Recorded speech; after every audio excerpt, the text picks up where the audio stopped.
And we are back. How's it going? My pants are dry. Yes, sorry. Last week we had to cancel because I peed Hudson's pants. Again. Yes, total retention Hudson cannot withstand any amount of moisture or dampness, and so we had to call it. It's basically the internet's version of putting my hand in a glass of water overnight. That's right. Warm water, right? Right. Yeah. So what has been up with you since the last time we did an episode of Library of Mass Destruction, Hudson? Oh, I feel like I've been living in Truman's world. I don't exactly know what day it is. Everybody is a Fed and is talking to a big TV in the sky. Yes, the horizon is truly a matte painting. What makes you feel that way? Oh, because I'm pretty certain I'm being watched. Literally, actually watched. Yeah, no, there's a big van outside my house that says Flowers by Irene. Oh man, you know what? I told Irene to go in and bring you the daffodils, but she's got social anxiety. Has she been out there all week? She's literally pacing in front of the van, waiting for me to leave so she can put them on my porch. But you haven't left in an entire week? I don't leave my house. It kind of seems like you have two problems here. Are you you just don't want to address the agoraphobic elephant in the room? I'm not afraid of spiders, Cap. Nice. Actually, I was calling you fat, but oh no, that's worse. Yeah, it is much worse to be fat than be afraid of spiders. There's no BMI that's acceptable above 20. I feel like there are also no legs that are acceptable above 4. So I feel like if you were fat, spiders would like you more. Why? Because they have giant asses? No, because there's more of you to eat. You know, did you ever see that 2000s film, Eight-Legged Freaks? With discount Ryan Reynolds, Jason Lee. Yes, exactly. Yep. Yes, I did. Wait, Jason. Wait, isn't that My Name Is Earl? That's right. Discount. Well, My Name Is Earl is better than anything Ryan Reynolds has ever done. Ever. But Jason Lee is literally the discount one. Ryan Reynolds gets paid way more. Well, yeah, but he's also the fat one. Whereas Ryan Reynolds is shredded. But they have the same voice and facial features. That's true. Apparently, Ryan Reynolds is not a very nice person. Yeah. My wife has been following some drama with Ryan Reynolds' wife, Blake Lively, and the film. That is a man's name. Blake Lively is his wife. Is Blake Lively discount Sydney Sweeney? Older model, definitely, and not as well known, I feel. She was most famous for her role in Gossip Girl. Okay. And as the love interest. That's redundant. Yeah. Actually, spoiler alert, it was a boy the whole time. Gossip Girl was a boy, apparently. Oh, she played a troon. No, it was like, you know how there are like anime accounts that are guys, or like thirst trap accounts that are guys, kind of like that. Oh, okay. Anyway, it's there are things that I just know just from being married that I wish I didn't. Fair enough. Yeah, I wish that I didn't know the secret recipe to General Tso's chicken. No, I just wish that I nice. The secret is it's not chicken, right? That's what we're the secret is he was only a colonel, the Chinese colonel. The Chinese colonel. Yeah, but Colonel Sanders was actually a general. Amazing, isn't it? He was so humble. Yeah, they couldn't say colonel in China. Coroner. You can't tell the difference between a colonel and a coroner. General. Yeah, general. Okay, so yeah. So Blake Lively, I to circle back.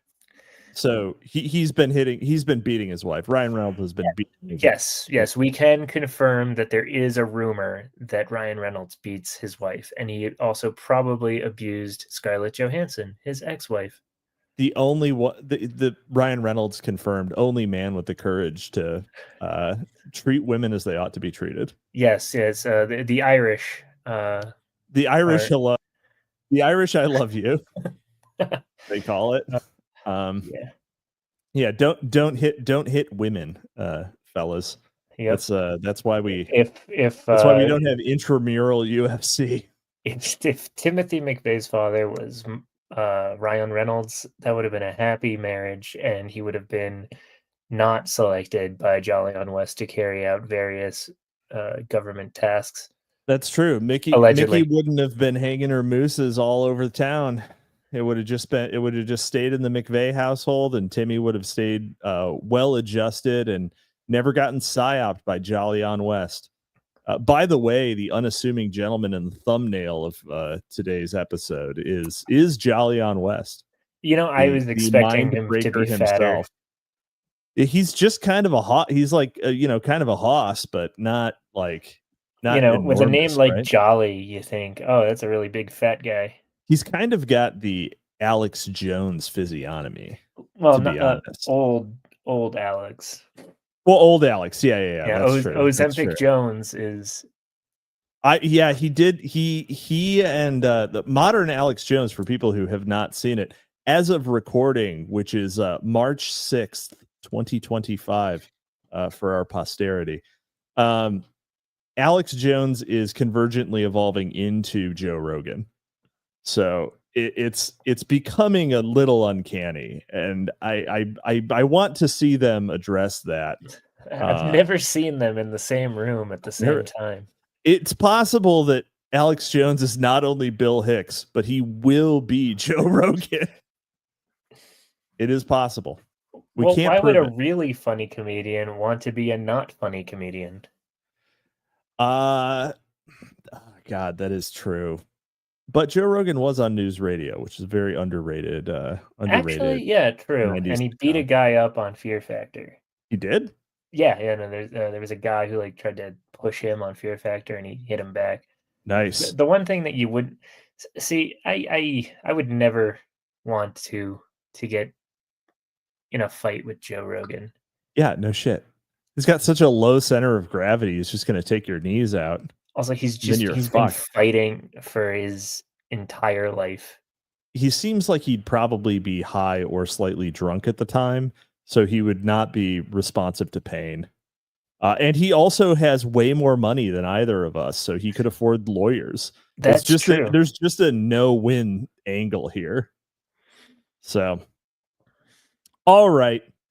Well, for those who have been keeping up, for anyone listening in the future who has just listened to these episodes back to back, all of the talk about a 2-week delay is going to be completely meaningless.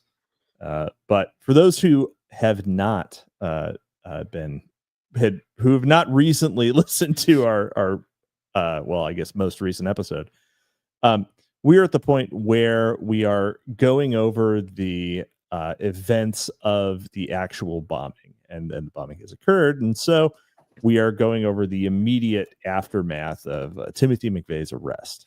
So when will then be now? When will then be now? Well, the answer is soon. Soon, eventually. No, you never seen Spaceballs? Perhaps it's past. Perhaps it's past, although the past isn't past. So time's a flat circle. Time's a flat circle. Anyway, now you've never seen I have seen Spaceballs, but I'm not enough of a Mel Brooks stan. Certainly not as much as yourself, who has stolen the title of a hypothetical work from the movie Spaceballs for your own short story collection. Link in the description by the search for more money. TR Hudson's The Search for More Money. It does not include Spaceballs 2. Sorry. Great. It's the second half of the book is just the script for Spaceballs 2 that I stole.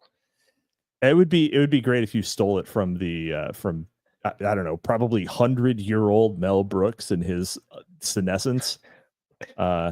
It's gonna be a sad day. Give me This the old man. Bah. the you know, other than our many valued Michelings on the right, Mel Brooks may be the only Jewish person who I will mourn when he passes. It will Larry be a David. weird day. I like Larry David, but I don't care that much. Like Mel Brooks has a you know, a more of a place in my heart than Larry David, I'll say. Let's see. You know, though I of course my there's always my dentist. my devotion does pale in comparison to your own. Your dentist, you will mourn your dentist. Yeah, he's a great guy. I mean, how often do you even see him? Oh, every 6 months. Okay, all right.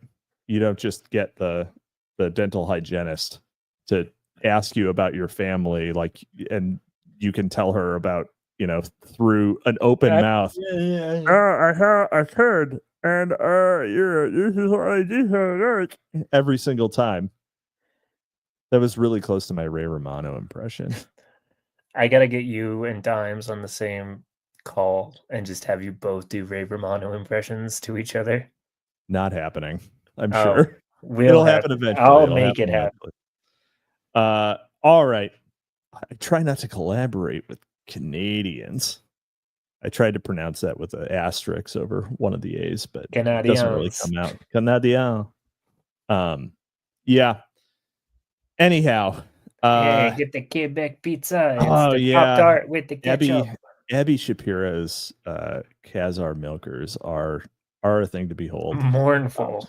Yeah, but they're definitely not mournful. Oh my God. No, they're not sad. I am certain that like it's not going to age well. No. Well, just that, like, you hear your dish plates. Those are 45 plates. Oh, so yeah, just because she had a kid and they're going to be out of fucking maybe control even before and deflated. That. Yeah, I mean, but she can afford the reconstructive surgery. Their family's loaded. Like, they were wealthy before Ben had his career. So yeah, Ben was, you know, he's the black sheep of the family. Oh yeah, no, he's a podcaster. So yeah, just a podcaster. Oh, Ben, why don't you tell him about your podcast? Oh, I just did this. Lawyer. You were a Harvard-educated lawyer, and you started a podcast. Hypothetically speaking, if I were to start a podcast, it would be the best podcast. But my wife's a doctor, and I'm gay. We don't want for anything. Hypothetically speaking, if Hamas were to burst into this room right now, what level of force would I be justified in using? Would I be able to hide behind you? But Ben, I'm your mother. But hypothetically speaking, you would want to die for your children. If the option was on the table, you would die for your children, wouldn't you? It's like, well, of course, Benji. So it would be morally permissible for me to dive behind you and use you as a human shield, Mom. Is that not right? Yeah. I needed to. I should have gotten a little higher in the register. It would have been a more convincing Ben Shapiro. Yeah, no, you sound a little too tall. A little too. You sounded too tall. You sounded a little too skinny, and I'm not quite sure how you can fix that without going through some trauma. In any case, let's continue. A size 4 is never skinny. Oh my God. Let's continue with Aberration in the Heartland of the Real. Part 2. Chapter, God, what chapter are we even on? Chapter 5? It's, you know, the way that she broke this Part down. 2, subsection A1, the experts. Most people actually use the word paranoid to denote an overly suspicious person.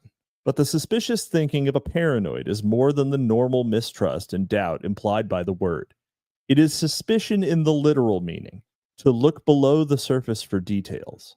But sometimes the imaginary enemies turned out to be real. Whispers, The Voices of Paranoia, 1994. Ronald K. Siegel, PhD, pharmacologist, professor at UCLA Department of Psychiatry and Behavioral Science, colleague and co-author with Dr. Jolyon West. Ooh, that's a read. Put that one on the spreadsheet there, Hudson. No. Do it, Jamie. Do it, Jamie, or you get the fucking hose. All right. Introduction. On April 21st, 1995, a black helicopter transferred McVeigh to Tinker Air Force Base in Oklahoma City, where he remained in a cell with 8-foot-tall, thick glass walls until his arraignment at 8:30 p.m. the next day. That's gotta get hot. What? Just surrounded by glass walls. Oh, 8-foot thick glass walls? You're just in a solar oven? Yeah, that would fucking suck. That's true. Why 8 feet? 8 feet seems like... 8 feet seems pretty also, unreasonable. How do you make glass that thick? I think you just use multiple layers. Yeah, still. You know, how do you even see through? How do you even see through that? You know what I mean? Yeah. Like you'd be so so blurred and like fucked up by the time you saw through it. Oh wait, no, it's 8 foot tall, thick glass walls. Oh, so it's still 8 foot tall, thick glass walls. So that's it's right. so probably like maybe only a couple inches thick. I mean, yeah. Still, he's basically just in a big cube, like the ones at the tiger enclosure. Yeah, except what? Well, I've never thought that a tiger did anything wrong ever, but then I guess maybe Tim didn't.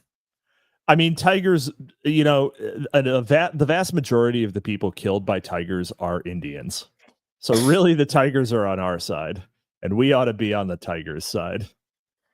Tiger, burning bright. Eating Pajits in the night. The tiger is out. Yes. Can you imagine the indigestion you'd get from eating an Indian? No. Unbelievable. My heart goes out to tigers. R.I.P. tigers. R.I.P. Bengal tigers. Just drag them off their porches while they sleep. All right. Until his arraignment at 8:30 p.m. the next day. There he met with two public defenders appointed to represent him, Susan Otto and John W. Coyle III. I bet they call him Trip.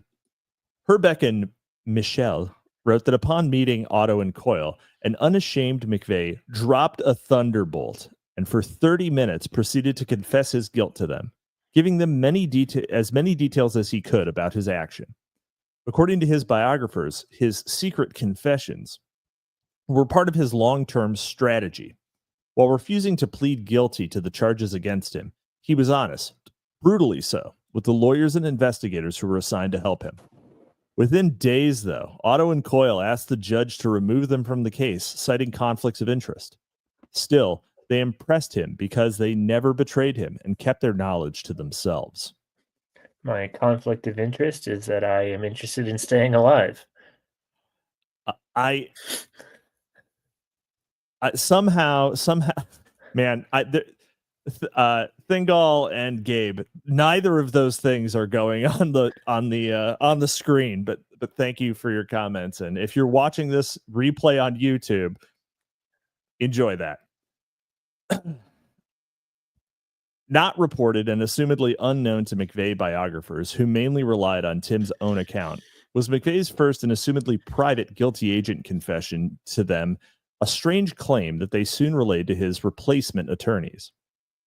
As outlined previously, McVeigh told Otto and Coyle that he had been recruited to an undercover operation and tasked with tracking neo-Nazis. If you're just joining us for the first time, Otto and Coyle are the first lawyers that he has assigned. I forgot for a second and thought that they were two street toughs that he was hanging out with in jail. Otto and Coyle. Exactly. You realize that in the paragraph I just read, they mentioned that those are the first team of lawyers. I don't really pay attention to you. You don't pay attention when I'm talking on the show that we record together. No. Okay. Well, this is a very normal experience for me, actually. Huh? What? What do you mean a normal experience? What's a normal experience? Cap having a normal one, Groiper. Hudson, are you having a stroke? Huh? What? How dare you accuse me of masturbating during a recording? Fantastic. All right. Fantastic. All right. Having discovered a bombing plot, his government handlers instructed him to embed himself in it. However, the bomb was only supposed to blow out a few windows of the Murrah and because of this, he suspected that somebody switched the truck or the explosives in it without his knowledge. Later, when Jones team investigator Richard Reyna asked McVeigh about his strange statements to Otto and Coyle, McVeigh became very angry and began yelling and cursing, and exclaimed that Coyle had no business discussing their private conversations with anyone, and told Reyna that while some parts of the story were true, some were not. You don't talk outside of the family. Oh my God. Coyle, you broke my heart. You broke my heart, Coyle the Third. It was at Tinker Air Force Base that McVeigh not only began to tell his guilty agent story to people outside of his private world, but it was also a central location in experimental stories told by others. Stories that in many ways were elaborations of stories McVeigh told before his arrest. As fate would have it, on the same day McVeigh arrived at Tinker, the villainous Dr. Jolly West. Boy, Wendy, Wendy, we're editorializing in this historical document, really aren't poison in the well on old Jolly West. Old villainous West. Yeah. Then head of the UCLA's unprovoked attack on Ukraine by Russia. You just have to put that adjective in there. They had no reason to do it. It wasn't because everyone in the Western world wanted to put nukes on there and have them join NATO and the UN. Certainly not. Certainly not. Not a aggravating factor. What are you, a communist? Absolutely not. How dare you? I'm starting to think that Wendy is a bit biased. Wendy is a little bit biased. When will we get justice for glowies? When will it happen? Then, head of UCLA's Neuropsychiatric Institute showed up in Oklahoma City to coordinate a psychological trauma team for survivors and first responders on behalf of the American Psychological Association. When Jolly West organizes a psychological trauma team, it's a literal psychological trauma team. I'm putting a team together. It's sort of like a suicide hotline that gives you instructions rather than talks you down. You just got a little you get a little tick mark next to you. It's like, all right, we got another one. I heard the gunshot through the phone. Perfect score this evening. Jolly, you are a genius. The trauma team, along with several other disaster relief initiatives, used Tinker as a coordinating and staging site. On April 22nd, the day after his arraignment, McVeigh was transferred to El Reno Federal Correction Facility, not to be confused with Janet Reno's Mexican wrestler name, El Reno, located about 25 miles from OKC. The same day, Linda Thompson called the FBI to report that Jolly West was examining McVeigh at El Reno. We know. Stop calling. We know. Shit. And while McVeigh himself seems never to have discussed West, in the years to come, unsubstantiated rumors about West's regular visit with McVeigh at El Reno proliferated. In experimental wolf stories, West's presence in OKC soon after the bombing implied something much darker. His charitable activities were simply a cover to manipulate the memories of critical eyewitnesses and shield his secret visits with McVeigh, whom he set about mind controlling until McVeigh, as obnoxiously as possible, confessed to being the lone wolf mastermind and, thanks to West, believed his own false confession wholeheartedly. Now, I don't know if you've been keeping up with the news this year, but does using ostensibly charitable activities as a screen to cover glowy manipulations, does that seem like something the government would do? No. Luckily, doesn't it seem like the U.S. would just aid others with their charitable acts? That's what the group is called. It's called U.S. Aid. Oh, really? I've never heard of that, because I have not been listening to the news. Yeah. So in light of recent developments, or in light of things that have recently become extremely public, the idea of using charitable activities as a screen, putting that forth as a remote possibility seems almost quaint on Wendy's behalf. especially after having in the previous paragraph just gone and called him villainous. So anyway, the villainous Jolly West, the villainous and Jolly West. All right. Seemingly imbued with psychic powers on the evening of April 19th, before anybody knew exactly what had happened in OKC, and prior to McVeigh's name being announced as a suspect, Dr. West appeared on Larry King Live to discuss the lone nut who had bombed the Murrah building. Funny how that happens. A couple of weeks after Otto and Coyle asked to be removed from the case, in fear for their fucking lives, I'm sure, they were replaced by Stephen Jones, a saboteur and retard. Oh, just a simple country lawyer, saboteur and retard to you, sir. I'm just space hyper retard. I'm just a simple space hyper retard. Here to seed doubt and poorly communicate my client's interest to the media. In any case, according to Jones, before meeting with McVeigh, he met with Otto and Coyle to discuss the transfer of the case, at which time Otto cryptically warned, "When you know everything I know, and you will soon enough, you will never think of the United States of America in the same way." On May 5th, Jones and McVeigh met for the first time. In an internal defense memo, Jones recalled that as soon as he sat down across from his new client, McVeigh suddenly and without context declared, "I am not brainwashed. I did not shit my pants just now. I That did was not you. shit my pants." A statement Jones found curious and odd. What an odd thing to say. Write that down for no particular reason. Hudson, do you have anything that you would like to announce to the class? I'm not gay. Huh.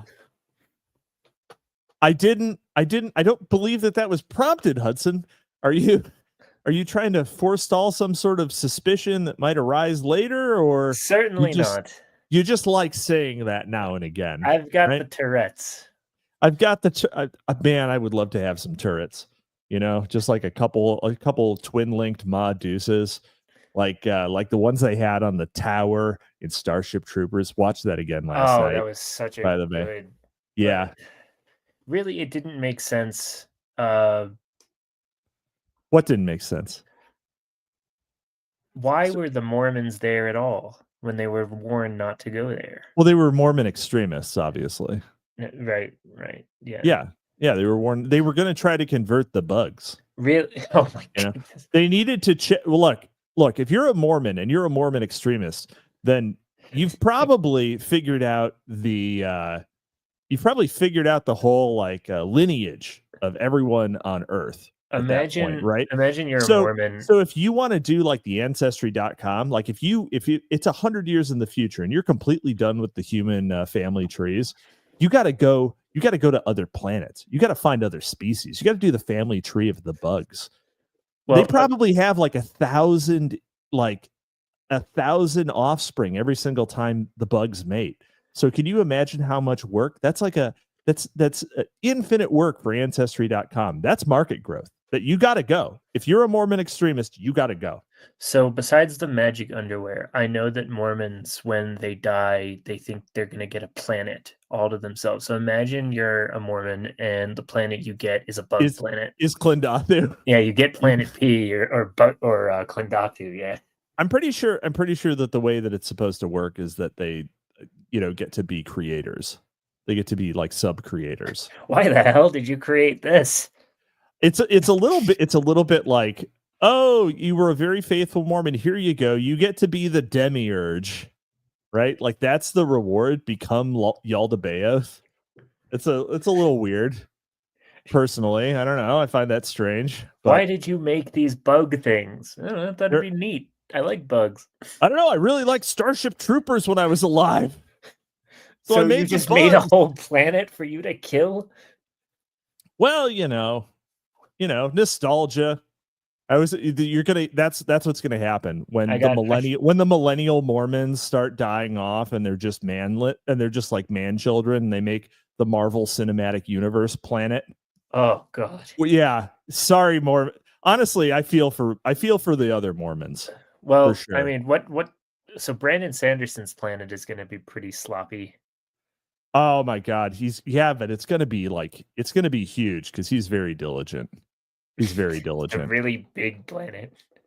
Oh man, this Mandelbrot dust. Eusocial family trees are just one root node and a huge number of leaves. Okay, fair enough. Fair enough. Like I appreciate you taking the bug family tree thing seriously, but you gotta. I mean, do you track the leaves? I think you probably do track the leaves if you're trying to do ancestry.com. So that's still just as much work.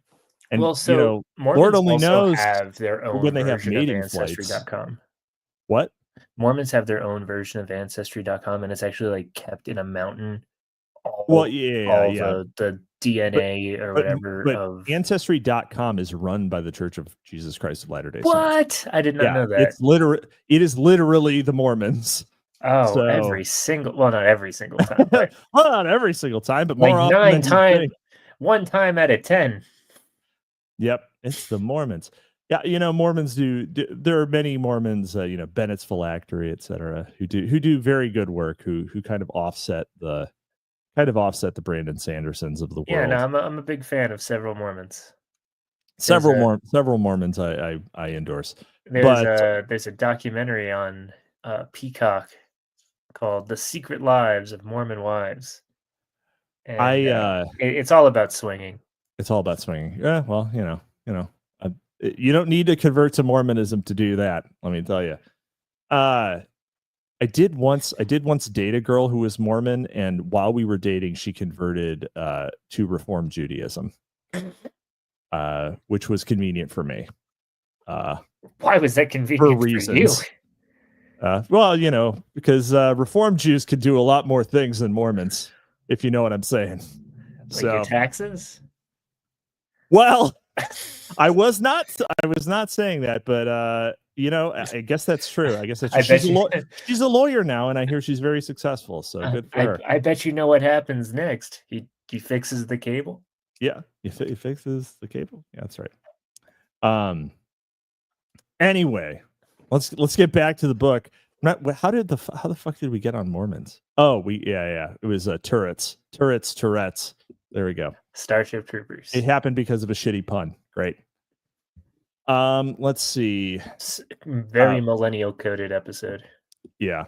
An internal. Yeah. See, we're getting back to it. The millennial sin of nostalgia and media references and puns.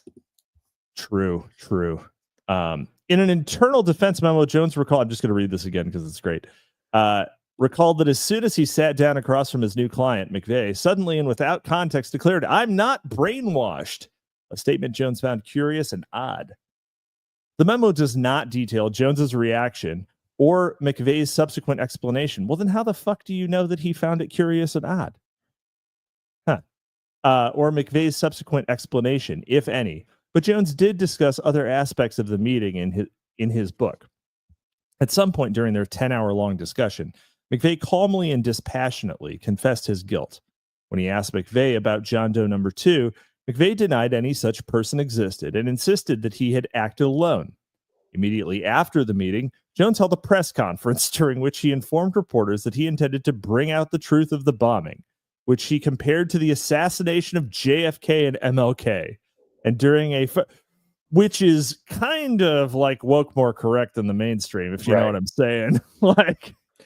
And during a follow-up press conference soon after, compared McVeigh to Lee Harvey Oswald. Pretty accurate, actually. I can't believe that Don DeLillo hasn't written a book about Timothy McVeigh. I mean, after he wrote the comprehensive and actually entirely correct historical document about the JFK assassination, they kind of stopped letting him into the CIA vault because they were like, "Don, I'm pretty sure you're stealing our files." So no. Let me just get this microfilm out of here. Let me I'm just gonna clean this up for you. I'll bring it right back. Hey, it's the 6 missing seconds of the Zapruder film. Wow, you really can see the driver turn and shoot him. Actually, with a space gun. You can see Jackie O put a derringer to the back of his head and pull the trigger for all of his philandering. That's why she was running or trying to get out the back of the car. She was throwing it into the sewer. She's a great shot. Yep. Nobody knew that Jackie O played softball in college. Nobody knew. Who would have expected that it was a jilted lover in the end? Absolutely everyone. Because Marilyn Monroe was on the grassy knoll, but she was too coked up to actually get a shot off. So, quick question. What is Underworld about? Is that about 9/11? It's mostly about baseball. Oh, I gotta read that then. Yeah. Oh, yeah. You are a baseball fan, aren't you? Huge baseball fan. I'd reread that if you want to just keep the Capitalisimo Don DeLillo coverage consistent on Cannon Fodder. Sounds good. Yeah. I've got. I have an unbelievable backlog, though. By the way, and Underworld is like 800 pages. Yeah, so. it's a thick boy. Yep. Man, Gabe, so true. You can tell Jackie played sports by the way her ass looked on the trunk of that car. Dude, JFK is the absolute god tier.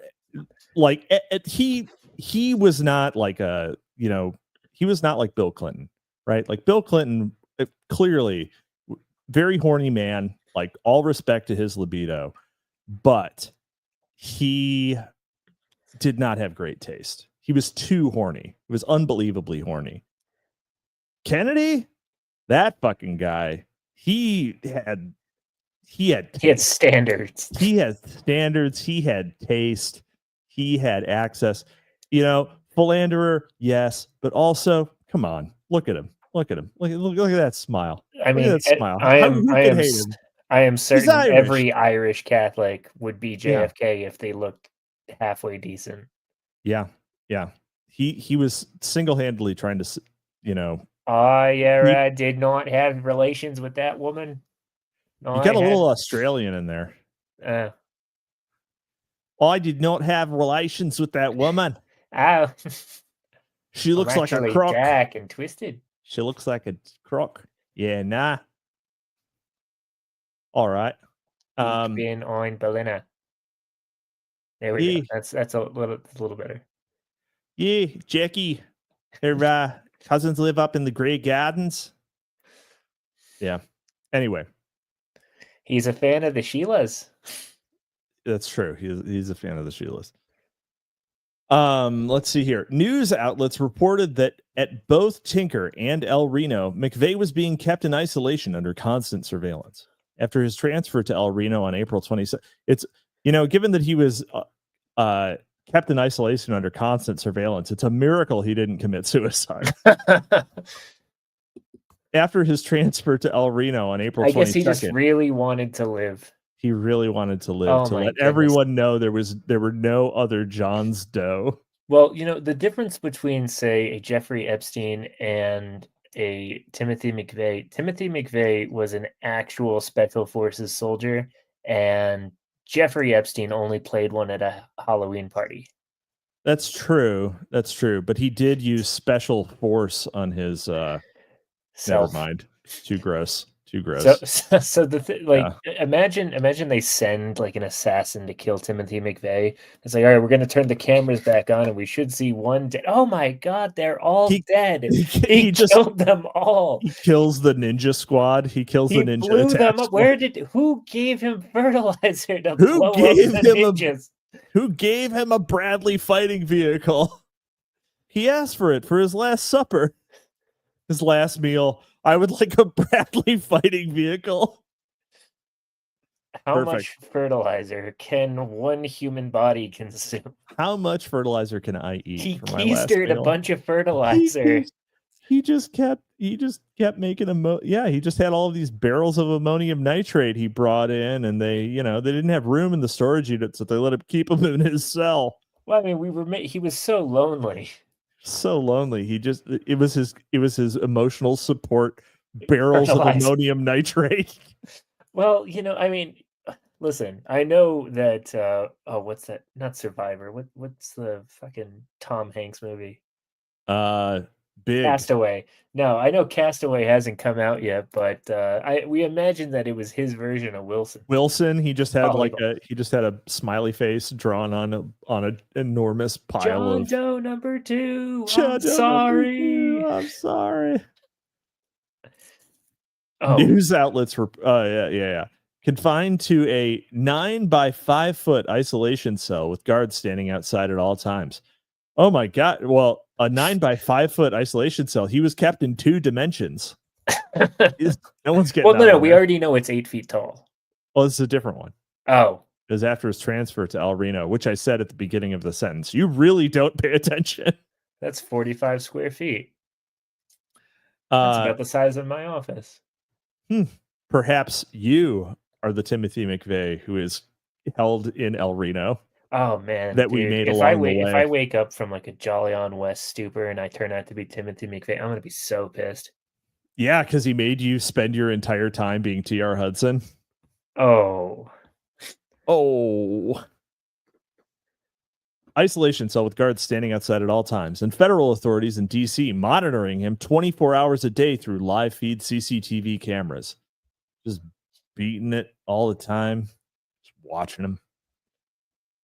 On May 18th, 1995, McVeigh complained to one of the attorneys on his new legal team that prison guards had taken pictures of his penis, and he feared these pictures and the constant video recordings would become public. He did not want people buying black market copies of the life and times of Timothy McVeigh in prison. Who is he? Scott Fitzgerald? Oh, shit. He threatened that if the prison did not remove the camera in his cell, he would go on a hunger strike, and that if that didn't work, he would take more active measures, although he did not specify what those might be. He's gonna jelk in prison. He's just, yeah. What those might be, he said while standing on his barrel of fertilizer. Yeah. All right, we just gotta stretch it out and tear a little bit here and there in the micro tears, and it'll be okay. And then everybody will be like, "Wow, that Tim is well endowed." On May 25th, 1995, Jones asked the court for permission and funds to hire experts who could evaluate McVeigh's physical and mental health to determine if he was competent to stand trial, expressing concern about the conditions of McVeigh's confinement and its impact on his mental state. Jones told the court, "I see the cameras as simply an attempt to engage in a kind of psychological warfare, and I think ultimately, perhaps, would have an effect on McVeigh's mental stability, which might in turn affect the trial." Well, yeah, I mean, it seems like that would be something that the federales would want. It's probably a perfect Jolly on West play-by-play. Oh man, Gabe, I'd want to be Timmy too if I had to wake up every day as Hudson. You know, Gabe, I'm just gonna ignore you. Oh, I can't believe I missed this. Sex Freakman, Epstein had his own special forces, like Stephen Hawking. So true. So true. Also, speaking of, great libidos of history, epic libidos of history, being Stephen Hawking and hanging out with Epstein post arrest, right? Like he hung out with Epstein after his initial arrest and like sweetheart deal and release. So Stephen Hawking, confined to a wheelchair, obviously, and had been for decades at that point, was still like, yes, take me to the sex island. I would love to go to the sex island. Make them boof it in their poo tangs. I wonder, how do you? I don't even know how he generated the sounds that he made. Like, was it like eye commands? Like he had to. Professor Hawking, you claimed that you only went there for foot and back massages, but you can't feel either of those things. But you're paralyzed. Yes. I just like to watch. Yeah. Everywhere I go, I'm in the cuck chair. It is bliss. This is exactly where I want to be. I make them pretend to marry me, and then I cheat on them. Jeffrey, and I make them pretend to marry me, and then Jeffrey claims the right of what's the Prima nocta. Prima nocta. Yeah, that's right. Claims first night rights, dressed as a king. He wears a Burger King crown. Perfect.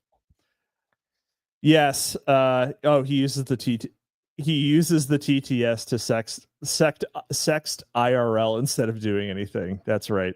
That's right. Asterisk unzips pants. Asterisk. Yes. All right. Enough about the late physicist Stephen Hawking's sex life. Oh man. All right. One more. Fat Brandon, Professor Hawking, what were you doing on that island? I was explaining the universe. It was kids. So, it was a lecture on age of consent. Thank God he's dead. And too bad, Jeffrey. Where are those fucking files already? Where are those goddamn files? No, didn't you see? Like they did a whole thing.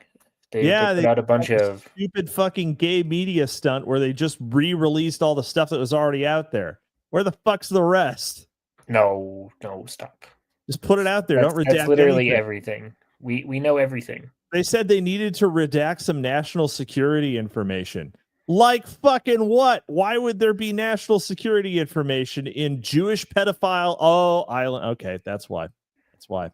Because South Korea is our greatest ally. Yeah. Our actual greatest ally is like Japan or South Korea, probably, to be honest. Yeah. But well, no, Japan we fought a world war against, so I feel like they don't get to be greatest ally. We never fought a war against South Korea. But well, yes, not if we're being pedantic, yes, we didn't fight one against South Korea.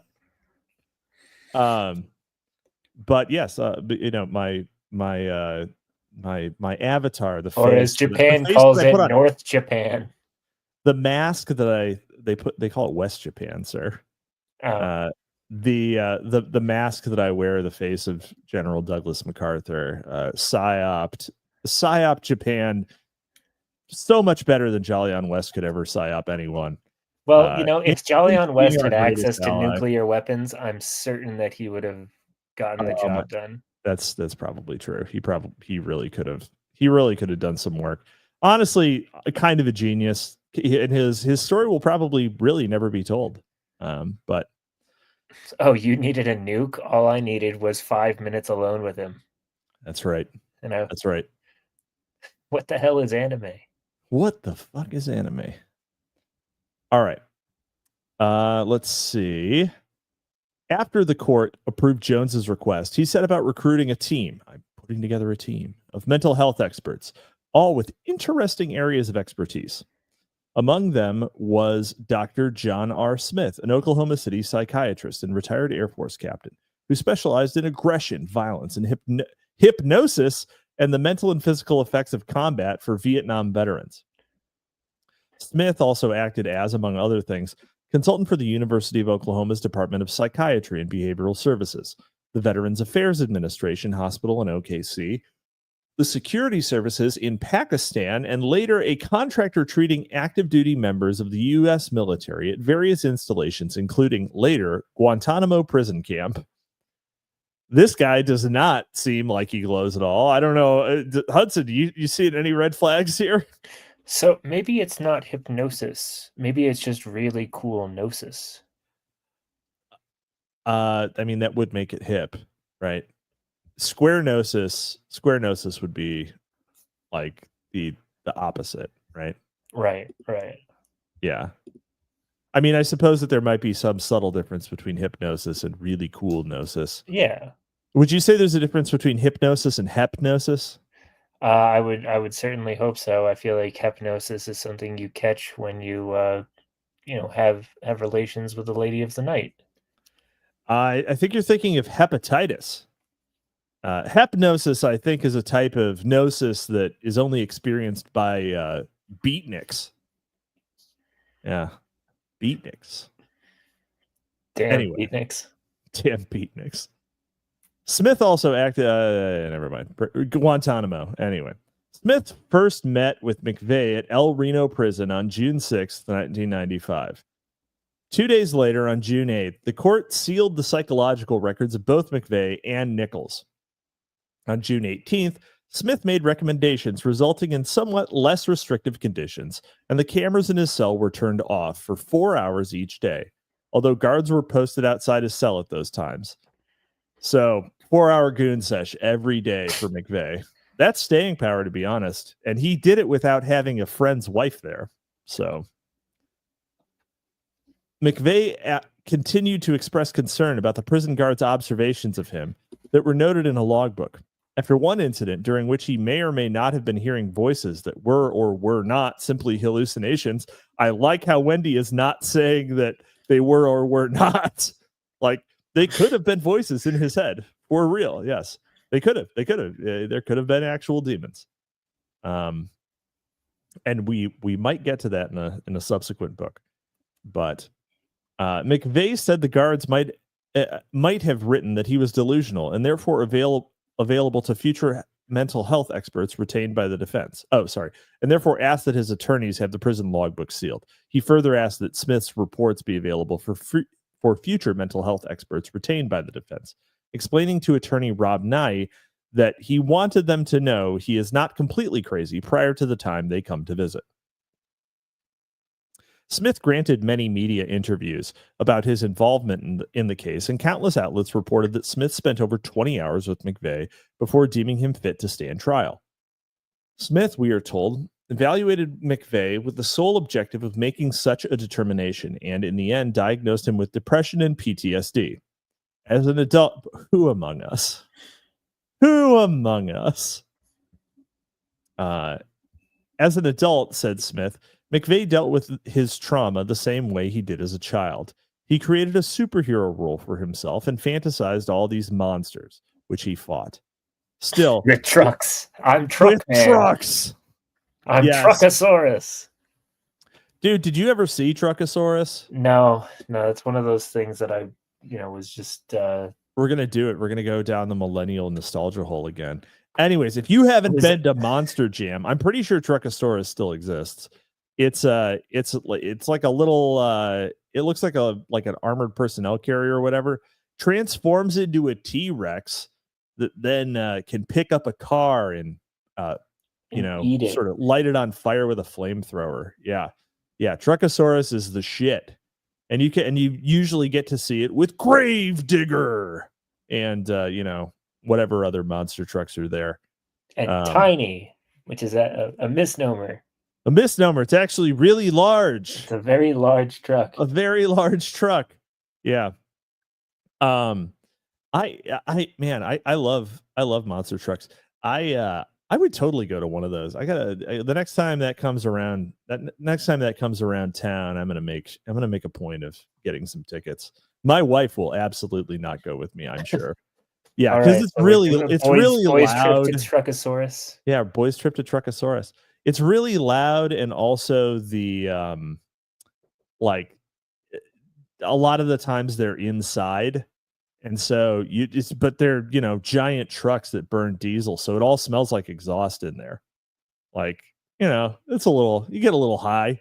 You drink a lot of beer. Then we'll go to Steak and Shake after, get some tallow fries. Some tallow fries. Steak and Shake, by the way, this week started posting. They started posting literal Nietzsche quotes. But like also in like that scary Germanic script in the Germanic font. Yeah. So we now have Natsock Steak and Shake. It's pretty hardcore. I don't know. I thought we were past the era of like sassy brand accounts. Silence brand. Yeah, but they were never anything cool. Now they're doing cool things. I don't know. It seems like a trap. It seems like a trip.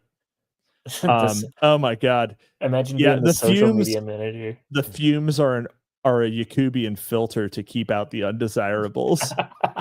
Automotive tricknology. Yes, thank you, Sex Freakman. Woodpit, yeah. What an unfortunate name. Gravedigger is awesome. Gravedigger is awesome. There's like this whole like kind of there's this whole like kayfabe of so for people who haven't, I'm gonna circle back on Monster Jam a little bit here. For people who don't know about monster trucks, it's actually like gymnastics. So they do tricks in the trucks. Like they're not doing anything in them other than like, you know, how many times can you make the truck do a backflip, which is sick as hell, right? Like that's cool seeing an enormous vehicle able to drive like that.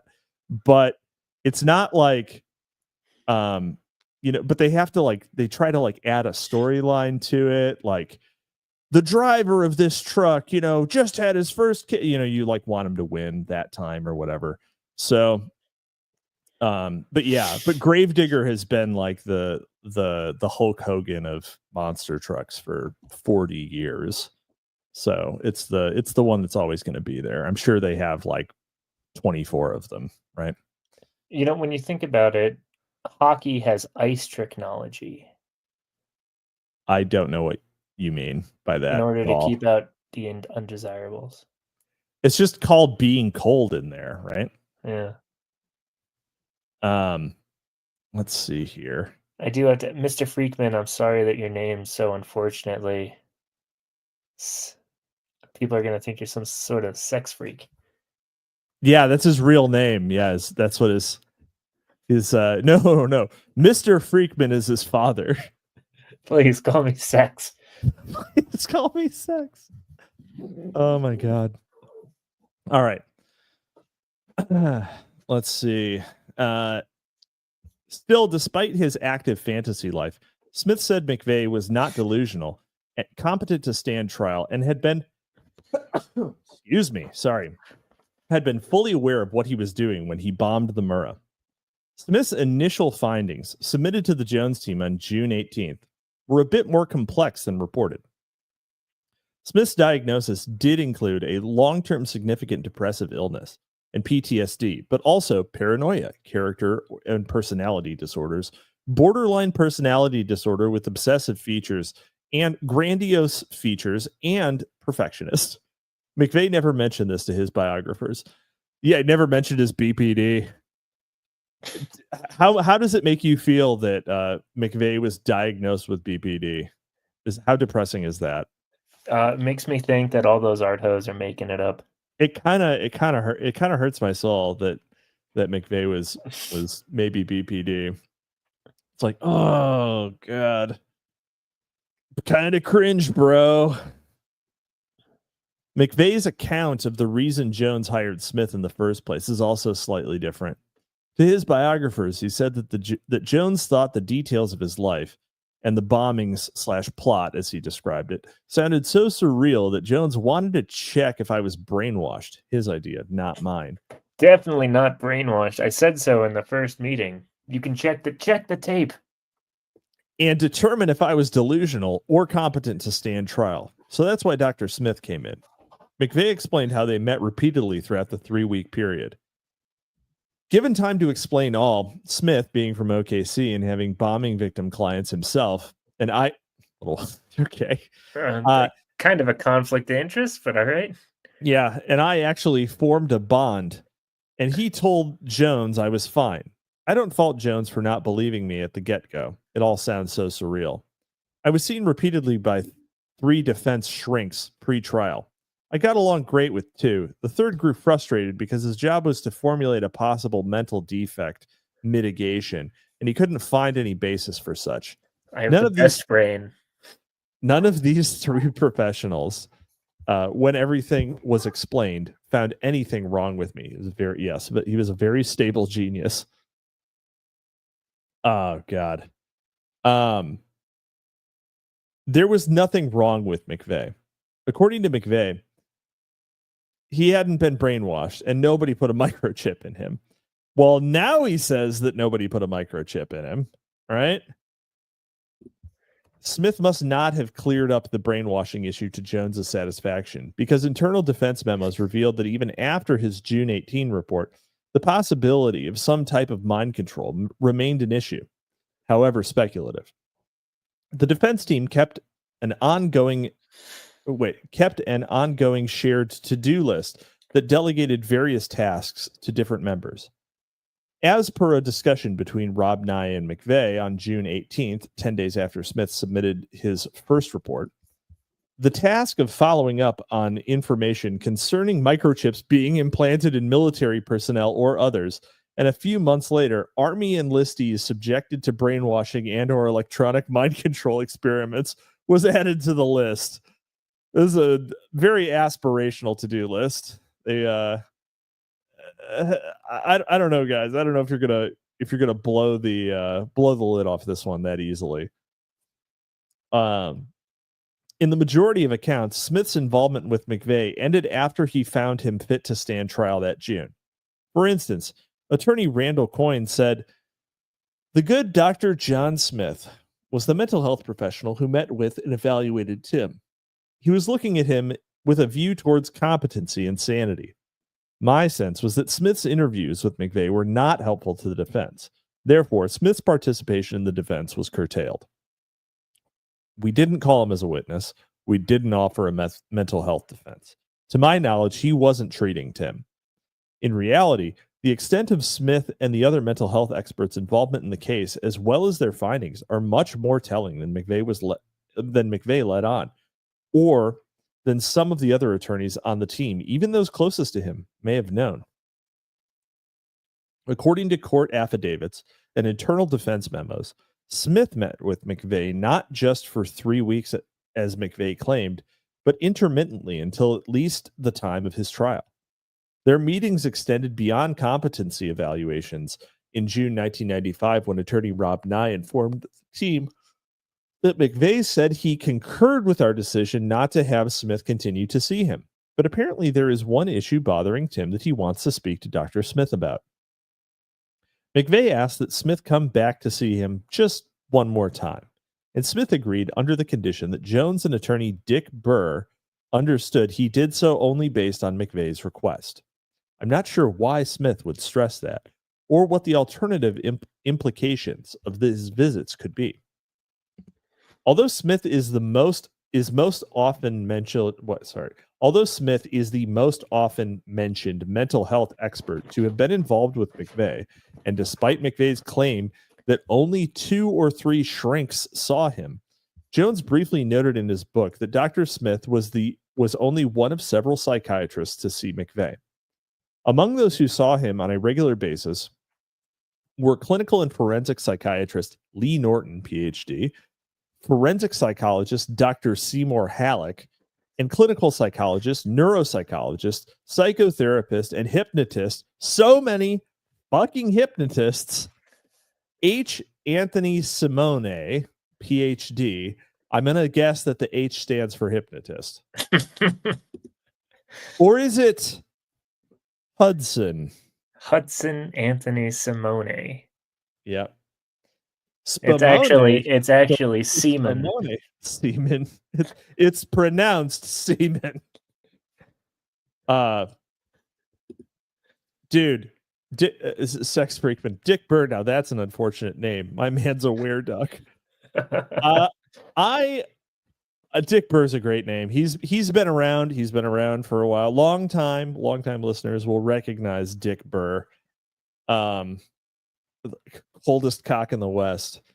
But it's, I don't know, it's not that bad. I mean, there are definitely some wild ass names in this book. I can't recall any others off the top of my head, unfortunately. Oh, there's Black Cloud. I mean, that guy's Firewater. Cool. Yes. How? Anyway, Andy the German. Colburn. Yeah, that's rough. Yeah. Andy the German, actually from France. Anyway, trauma specialist Lee Norton began meeting with McVeigh in June 1995, continued to see him throughout preparations for his trial and conducted many of the defense team interviews with McVeigh's friends, family members, and co-workers. She felt that the shattering of his psyche began during childhood and continued throughout his adult life, most markedly after the Gulf War. He experienced increasing fragmentation. McVeigh told Norton that during the Special Forces tryout, he was told what they really did, which included bringing illegal substances into the country and hunting and killing potentially innocent people. According to Norton, his inability to reconcile his perfect image of the good that the Army performed for the sake of the country to what he was told their actual mission may at times involved caused him to experience a remarkable, even earth-shattering sense of dissonance. To the Jones team, McVeigh sometimes expressed confusion about individuals who swore they met him and who seemed to have accurate details about where he was and when, but McVeigh said he could not remember. Norton wrote that, in fact, there was clear affirmation of the presence of a whole lot of material in Tim's life, including the bombing, about which Tim would rather stay ignorant. And so he had engaged in a contextually embedded delusional process. Further, more likely he was lying. It's possible he was.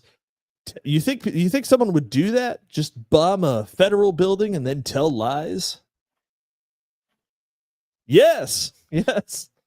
That is exactly what I think is going on. That is exactly what I think. Let's see. Shit, I missed it.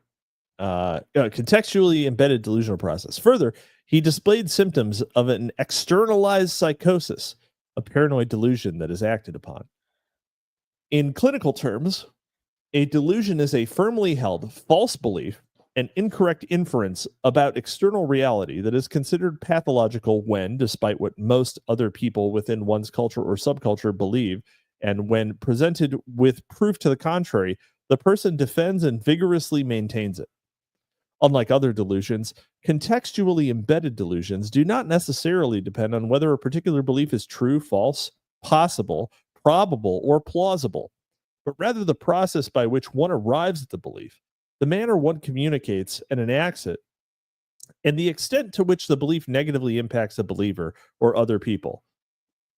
While unstated, Norton's diagnosis seems to hint that she, for one, suspected McVeigh's guilty agent recruitment story was based on something that, even if it wasn't true, was grounded and supported by his larger context and did not represent a complete break from reality. So basically, it's hoe scaring, right? That's what esoteric hoe scaring. That's a contextually embedded delusion, by this definition, is a contextually embedded delusion is something that can be true, and the issue is that you communicate it or enact it in a way that is not acceptable, and it negatively impacts you or other people. So it's like getting red pilled, right? It's like not great for certain, ways of being in the world, right? So you're like outside the post-war consensus or something. That would fit this definition, right? So we're all friends here. We're all friends here. Hudson, what beliefs do you have that might be contextually embedded delusions? I am not schizophrenic. I don't think that counts. Thank you for sharing. I am schizophrenic? I am schizophrenic? Well, we are schizophrenic? It's not a multiple choice question. It wasn't that kind of question, but okay. I'll just say that you have none and you are an inveterate grass toucher. The most stable genius among all of us. Woodpit says we should call the dissident right scaring the hose. We do. That's what that is what we call it. That's exactly what 5 of my group chats are called. That is the core experience. The hose scaring itself. That's what brings us all here.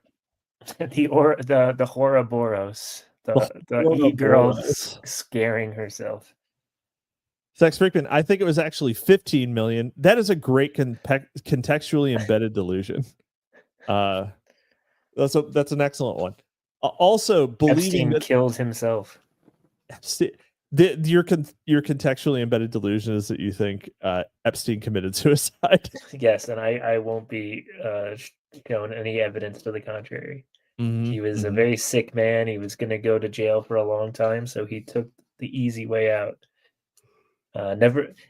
Luckily, he was able to do it at a time when nobody could account for his whereabouts or his, well, everyone knew where he was. Status. No, but I mean, as far as he knew that those cameras were going to go out. There is no that. It was kismet. He turned those cameras off with his brain. He developed psychic powers just long enough to turn off the cameras to commit suicide in peace. He just punched his ticket, took the express elevator to hell, and that was the show. Whatever context the delusion sprung from, in Dr. Norton's estimation, McVeigh's fictional world was much more entrenched than the simple fantasy world as described by Smith. The other mental health experts, as well as the other attorneys on the team, soon came to agree. In fact, a recurring concern underlying much of the story of McVeigh's life and the bombing itself is one of delineating delusion and determining the real versus the unreal. Almost like there's some aberration in the heartland of the real. Interesting. For the Jones team, too, a major question concerning any of the stories McVeigh told was whether he really believed them or not, and if so, why? Were any of them true or simply delusional imaginings? For instance, McVeigh initially told Otto and Coyle that the day of the bombing he had been operating within the confines of the United States government, and that the truck might have been switched because the bomb was not supposed to have caused the horrific damage it did. To begin with, this would imply that he was not as familiar with the truck as he should have been if he'd been in it before, even slept in it, and had been the only one to drive it, as he claimed. Maybe he was delusional. Interesting, however, although he had no way of knowing about the conversation between McVeigh, Otto, and Coyle, a little over a week after the bombing on April 28, 1995, Bobby Joe Farrington, a federal inmate in Texas with deep connections to the White Power movement, contacted the FBI and told them a strange story, which he would repeat with slight variations to McVeigh's defense team, and then the media, a summary of which is as follows.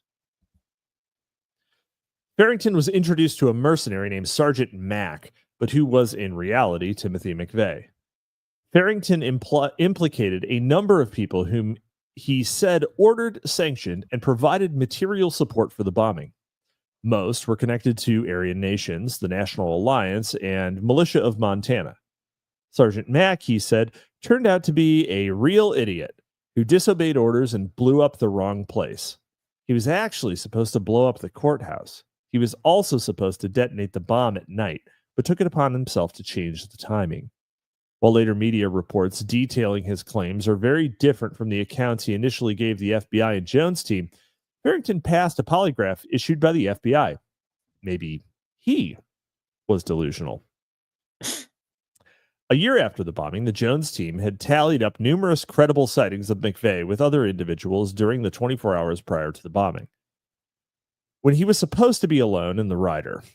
These sightings, opined the defense team in one memo, supported the theory that the Ryder trucks were switched, and McVeigh had not built the actual truck bomb, as he now insisted. A decade later, Terry Nichols would describe McVeigh's angry outburst upon learning that both the target at the time of the bombing had been both the target and the time of the bombing had been changed. Which of the switched bombing target and truck stories were delusional? Which ones? Which intentional deceptions? And which ones combinations of all three? So, I mean, that's like a little Keystone Cops, right? Like that's a little silly. The idea that, I don't get that reference. No, it's just like goofy and bumbling, right? Like he switched the timing of the target, or like, we had this last little minute change, guys. Just bring the truck around. We'll just put it right here. Like it seems like there couldn't be last minute changes to a plot to detonate a truck bomb next to a federal building. We're actually going to blow up this federal building instead of this Buc-ee's. Instead of it, are you telling me? Yeah, right.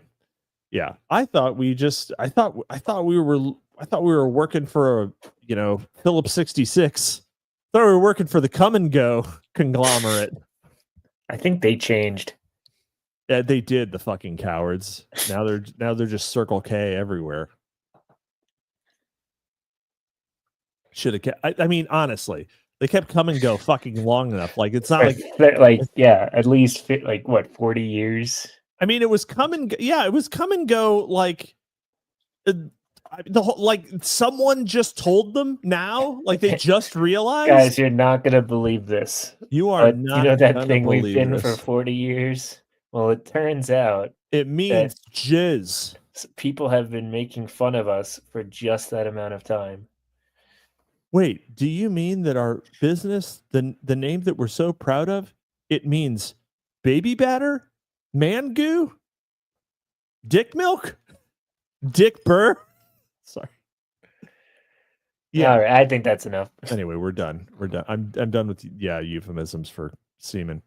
Anyway, I might say it later. Let's see. Another perhaps more disturbing example of the confusion that arose between what might be real and what was patently unreal involves one of the lingering mysteries surrounding the Oklahoma City bombing. An unidentified shaved leg clad in a combat boot found in the rubble at the blast site. The official explanation of the leg kept changing. It belonged to a black woman, to a white man. It was buried with one person, dug up, examined, placed in a grave with a different individual, and dug up again before authorities admitted they simply didn't know who the leg belonged to. Ultimately, the medical examiner had to concede that no person or leg was missing from the survivors and victims of the bombing. Speculation abounded that the leg belonged to John Doe number 2. McVeigh displayed a fascination with the leg and often mentioned it in conversations with his attorneys. Fragile, it must be French. It must be Italian or something. Italian, there we go. Yeah. Once glibly remarking that the limb would fuel conspiracy theories for years. In late August 1995, McVeigh indicated that the leg belonged to an ex-convict from Utah. The defense wondered why he would even have this detailed information and where and how he obtained it. He brought up the leg again soon after, this time during a meeting with attorney Rob Nye on September 10th, 1995. Nye wrote, the following bracketed information was provided by Tim after he wrote on a legal pad, "This is not true, but we'll test for a bug." Tim said that he wanted to talk about the leg that was discovered.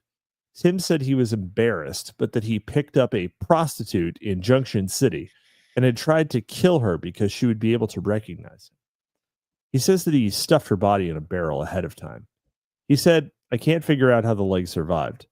Tim said the hooker was wearing combat boots when he picked her up. He, Tim, asked me, Nye, to check it out and notes that the combat boots have heavy-duty soles. Well, that would be every combat boot, right? So he picked up a big titty goth girlfriend experience, right? And that's the leg that was found.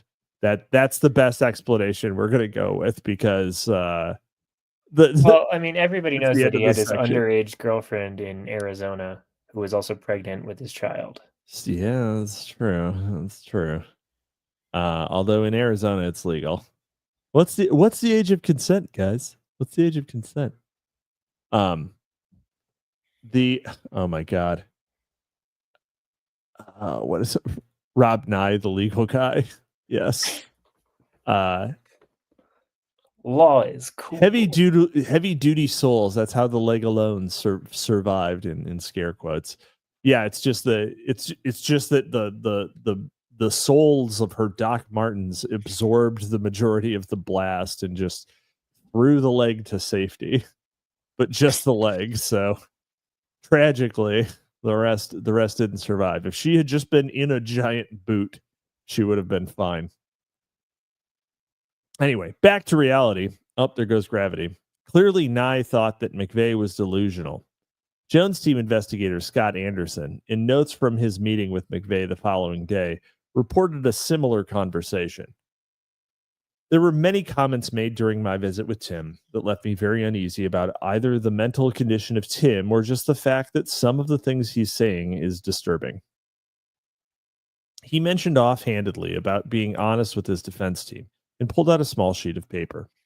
He mentioned that he knew that there would be a missing persons report sooner or later in Junction City, but that he didn't understand how a body could get blown to pieces, leaving a leg and combat boot intact. I quickly asked him what he was talking about, to which he told me that he had known about the leg from the beginning, and that the left leg belonged to a prostitute that he had picked up in Junction City before he had left.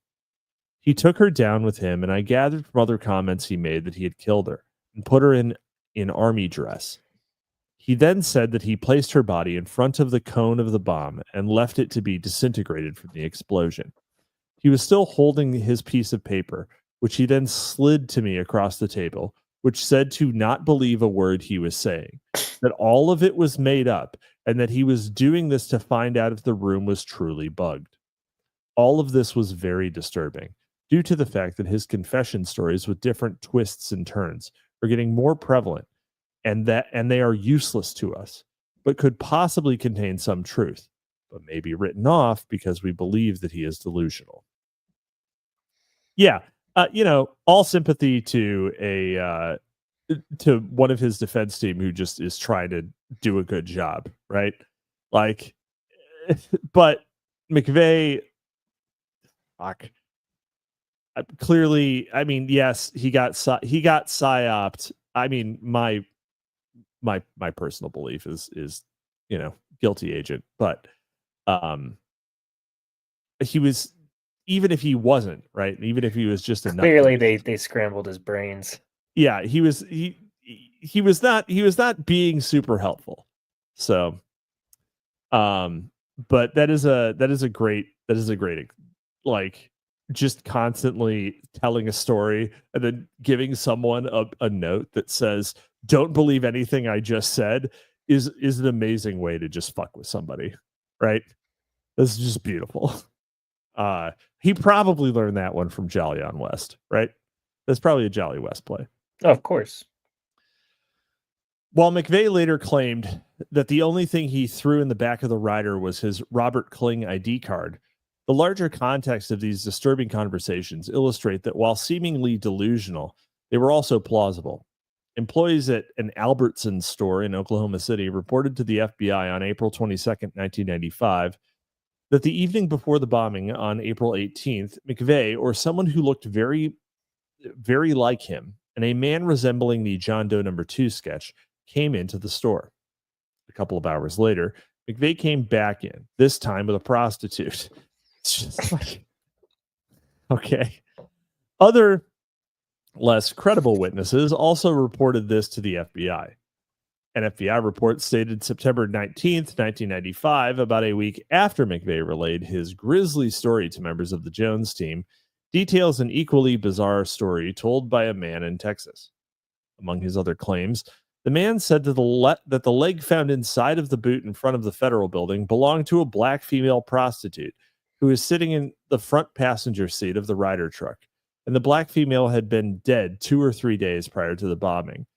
Oh my God. The most disgusting part of that story is the prospect of, not the prospect of sharing the front seat of a Ryder truck with a 2 days dead hooker. The prospect of sharing an evening with a live one of that description.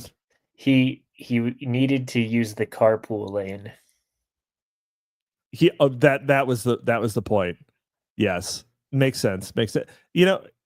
My time is valuable. My time is valuable. I hate traffic. He was running late to the plot. Right. If I miss well, I mean, I guess if you miss the time, you're gonna lose the truck anyway, right? So I don't know. That makes sense. Makes sense. Punctuality is key to a terrorist plot. Among the possessions found on McVeigh at the time of his arrest were handwritten directions to Emmerich's, a storage and warehouse space in Oklahoma City, although the FBI did not question the managers there until December 1995. The following month, on January 16th, 1996, McVeigh's attorneys asked where the Ryder truck was from the day it was supposed to be in Kansas on April 18th until it arrived in Oklahoma City early on April 19th. McVeigh responded, maybe it was in a government warehouse being loaded with explosives. I don't know, man. Again, let me just think of something off the top of my head. Just off the top of my head. According to David Paul Hammer, McVeigh claimed the leg belonged to Poindexter, the man who helped build the bomb at a warehouse in OKC the evening before the bombing. No longer needed, Poindexter had been killed and his leg placed in the back of the truck.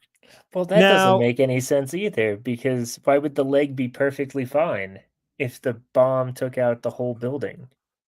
Well, and also, shouldn't it be pretty easy to figure out if it was a black female versus a white guy? Also, I'm assuming that Poindexter was white, I guess. So he would have taken... Wouldn't it? I mean, but male versus female should be very easy. Very obvious. Remember, this was the 90s, so we didn't, there wasn't going to be any confusion about Also, that. I mean, not for nothing, but like, did he saw off the leg after they shot Poindexter? And what did they do with the rest of him? Well, presumably the idea is that, the boot protected it. I'm just saying that one survived, right? However much of that one survived. Like, it probably wasn't like a perfectly cut off leg, right? I know. There's probably some ragged bits. Yeah, but what did he, I guess if you have a chainsaw. No, but no, it's just it's just sort of, he got jibbed. It was like running the Quake 1 engine. It's just, in bits. Well, no, because he said Hammer said that the leg was placed in the truck, not the body, but the leg. Oh. Wait a minute. And his leg placed in the back of the truck. And had been killed. So they cut off his leg and put it in the truck. Why the fuck? Okay, right? Well now I'm confused. Yeah, what'd you do with the rest of him? Right, that's the question. It's also why is leg Why? Also, how did the leg perfectly survive? It would make a lot more. I mean, it would make a lot more sense if he put the body in the truck and then only the leg was found. Mm-hmm. But Hammer is really just making himself seem uncredible. The dangerous felon is not the reliable witness that we really thought he was. True. Unknown to both McVeigh's and Nichols' defense teams, DNA tests on the leg were conducted in a private lab in 1997, but while Oklahoma medical examiner was given a copy of the results, they remained confidential. In December 2015, the FBI disclosed that they were unaware that DNA tests were conducted or the existence of a report detailing the findings, but said they would look into the matter. However, according to an FBI crime lab spokesperson, the FBI would only perform new DNA tests using more advanced techniques if the original FBI agents in charge of the case requested it. For many, including Oklahoma County District Attorney Wes Lane, in charge of Terry Nichols' 2001 state trial, Stephen Jones, California Rep.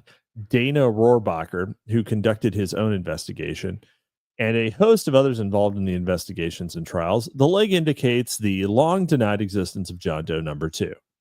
Roger Charles said that the FBI could not risk exposing known conspirators because it would, in turn, expose a complex network of government informants and undercover investigations.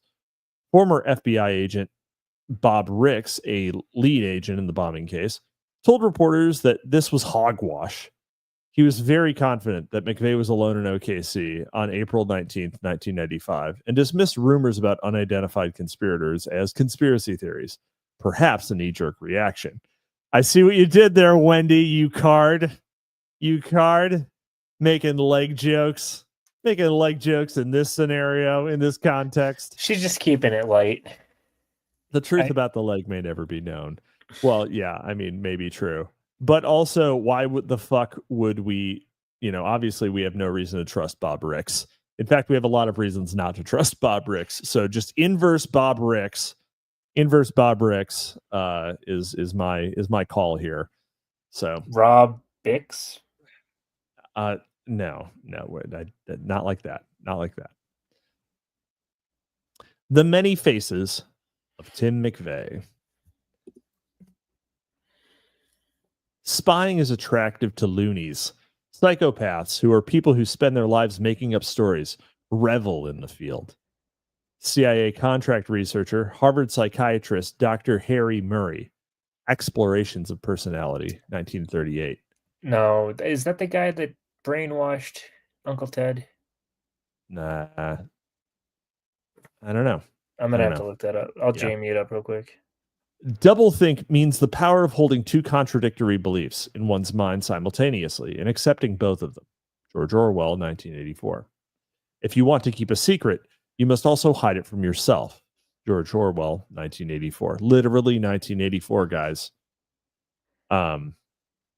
There is also a legend of a place called the Black Lodge, the shadow self of the White Lodge. The legend says that every spirit must pass through there on the way to perfection. There you will meet your own shadow self. My people call it the dweller on the threshold. But it is said, if you confront the Black Lodge with imperfect courage, it will utterly annihilate your soul. Deputy Hawk, Twin Peaks. R.I.P. Yeah, sorry that Sandbatch killed you.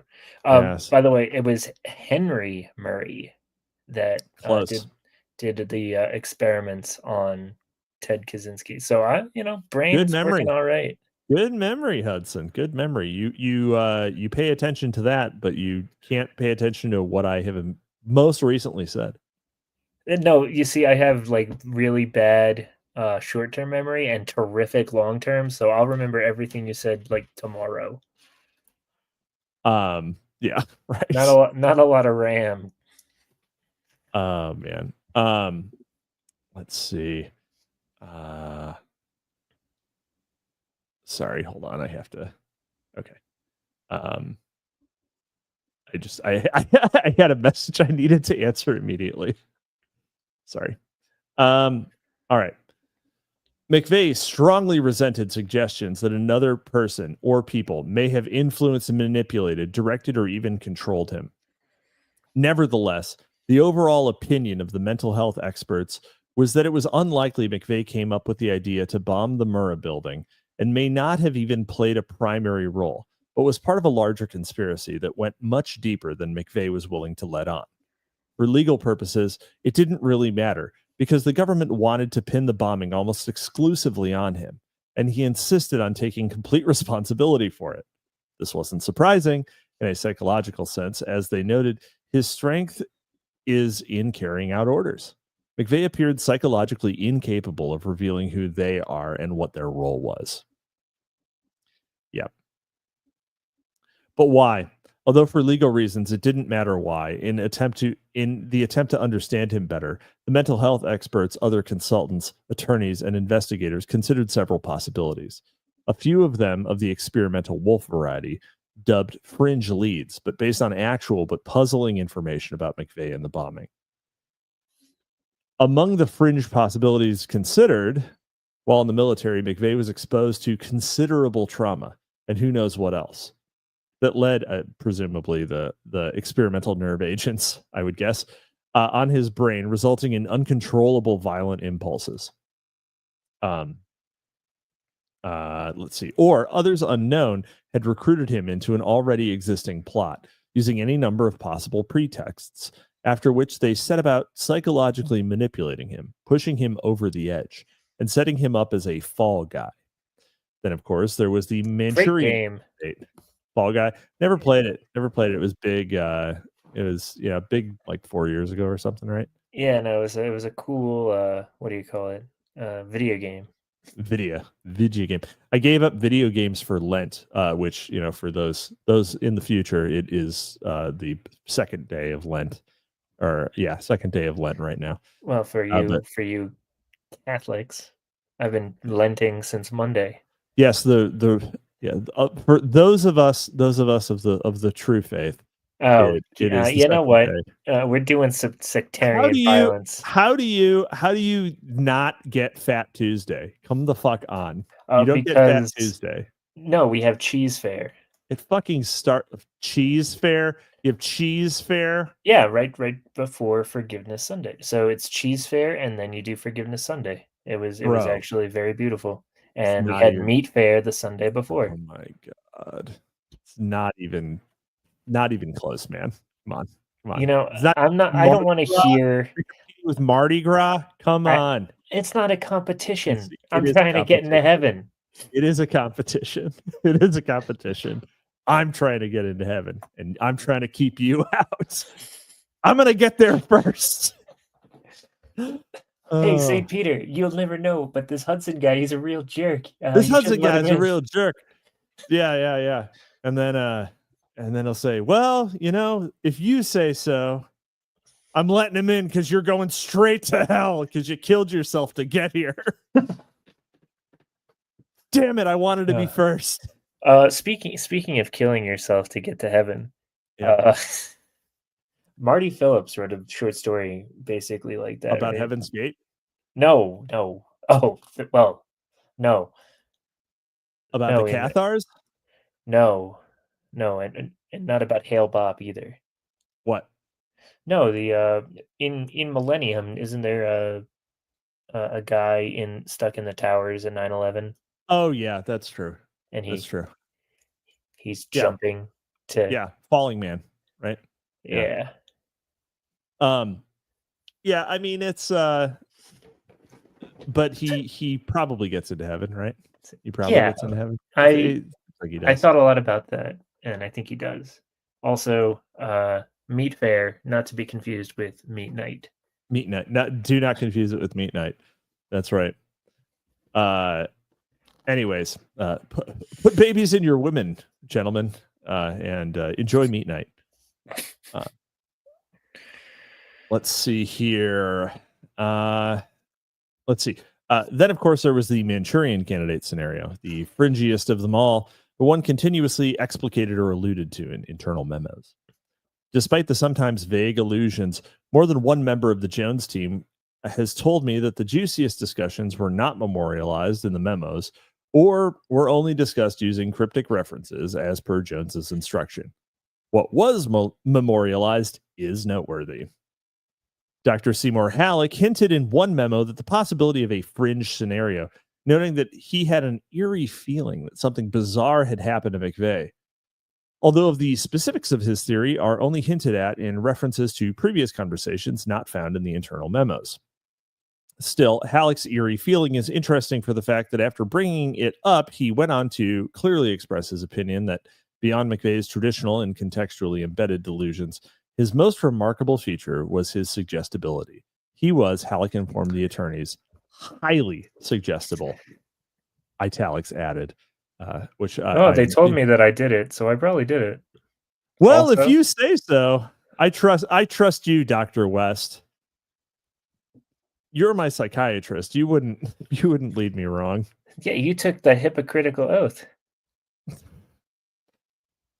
You know, Tim, you're absolutely correct. I took the hypocritical oath. You are completely correct, actually. It's amazing how correct you are. It's amazing how correct you are. I know you think that was some sort of malapropism, but no. Since childhood, McVeigh had more than most a sponge-like ability to absorb and internalize information. Jones team investigator Roger Charles wrote that when McVeigh left the Army, he was already in the process of coming unstuck from mainstream society, and afterwards, his very sense of self dissolved. Politics, said Charles, was the means by which McVeigh forged a new identity. Just as he enacted various roles prior to leaving the Army, the survivalist, the good soldier, McVeigh had reenacted the deeds of the fictional Earl Turner, protagonist of the Turner Diaries, while waging an underground racist revolution. Or our hero constructs a truck bomb from fertilizer and uses it to blow up a federal building in order to destroy a database and force a change in the system, capital T, capital S. Ooh, spooky. Oh man, Woodpit, you got me. Hypocritical. The hypocritical. So true, King. So true. Happas are critical to happiness and fulfillment. I took the oath. More than 10 years with mine. Shall do no white woman. So true. Well, half of. Let's see. Let's see. Owen Zaleski, Woodpit, you're only a true Christian if you wear sackcloths and ashes every day of the year. Oh man, that's like the no true Scotsman fallacy. It's so hardcore. Of a kilt, it's you gotta sackcloth. You gotta be an Essene. Yeah, you gotta be a real John the Baptist, living in the wilderness, eating locusts and honey. Getting your head chopped off because an e-girl got annoyed. Man, you know, for 2,000 years, e-girls have run roughshod. Before electricity, there were still e-girls. They were just called girls. Owen Zaleski. That's what I call my blood feud with Capitalisimo's bloodline. And that's he was referencing the hypocritical oath. I guess I am very critical of Hoppas. He's being critical of it. Hypocritical theory. Critical race theory. That's true. Critical Hoppa theory. They're critical to the eugenic future of the Caucasians, but we don't need to talk about that tonight. We can do it later. We can do it later on Library of Mass something else. Disinformation. Diddling? I don't know. Not diddling. Come on, man. Not that one. We haven't even gotten to the Epstein files yet. Yeah. That will be Library of Man. There's like thousands of pages of that. There's no way that we could do. We gotta wait for the book. We gotta wait for the comprehensive book on the Epstein files. We can't just read the. We can't just read the full fucking thing anyway.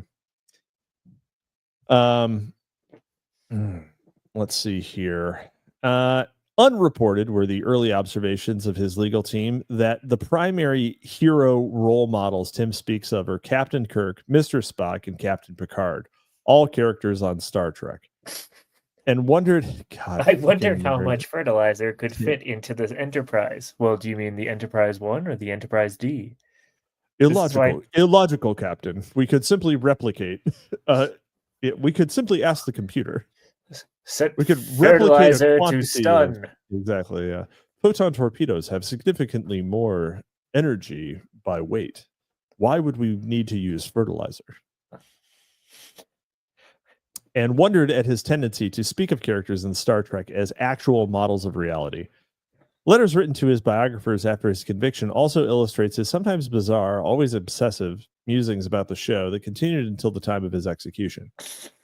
Prior to and after his trial, McVeigh compared nearly everything, including himself, to characters or circumstances in Star Trek, sometimes illogically, and over the years undoubtedly emulated them. I want to think that Wendy meant illogically as a spy. Oh, of course. That's she was just they're going to read it in his voice. They're going to read it in Leonard Nimoy's voice.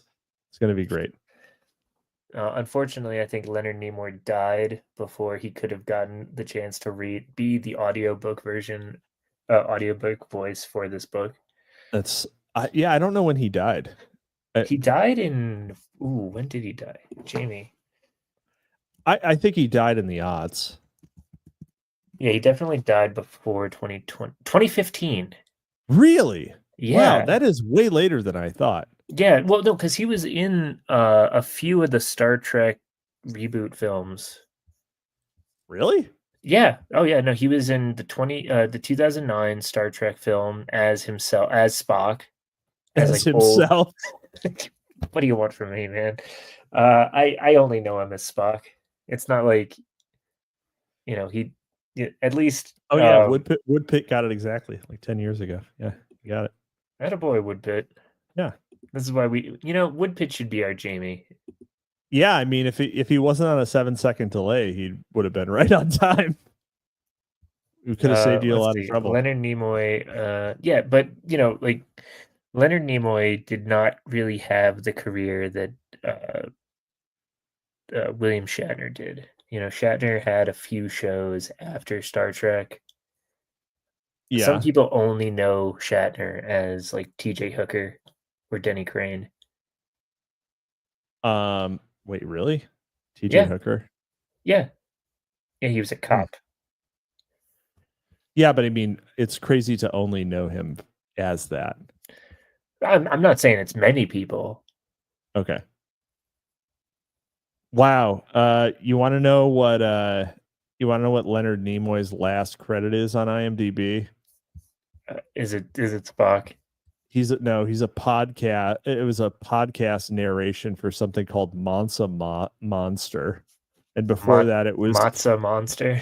And before that, it was Family Guy: The Quest for Stuff, a video game, which I think is like a mobile game. Yeah, I think that's the freemium phone game. Oh God, terrible. So he has two biographies. He has two autobiographies. I Am Not Spock and I Am Spock. Amazing. A man of many Spocks. Duality. The duality of Spock. He contains legions. Let's see. McVeigh's fragmentation actually went a little deeper than subtly manifested emulations of popular culture. Indeed, the prevailing opinion of all the Jones team mental health experts, including Smith, was that McVeigh possessed dissociative abilities, which having seemingly taken on a life or lives of their own. This led them to diagnose him with a dissociative disorder. And just like giving him disorders. How many are we up to? Is like 10. Well, yeah, I mean, that's the. It's funny. I was just talking to my wife about this, but like psychology is sort of the modern day religion in a lot of ways, or at least in the sense of the priesthood. Yeah. Yeah, but also like when you live in a materialist world that everything needs an explanation. Anything in the mind has to automatically, like anything that is like quote unquote an aberration in the mind has to be turned into a disease or has to be explained by disease. Yeah, I mean, people need to read Thomas Zaz, basically. Is that that's on our list, right? It's in the potential. It's in the potential. That's psychology is demons or whatever. No. Thomas Zaz wrote The Myth of Mental Illness. Basically, he was a psychologist who was against the medicalization of psychiatry.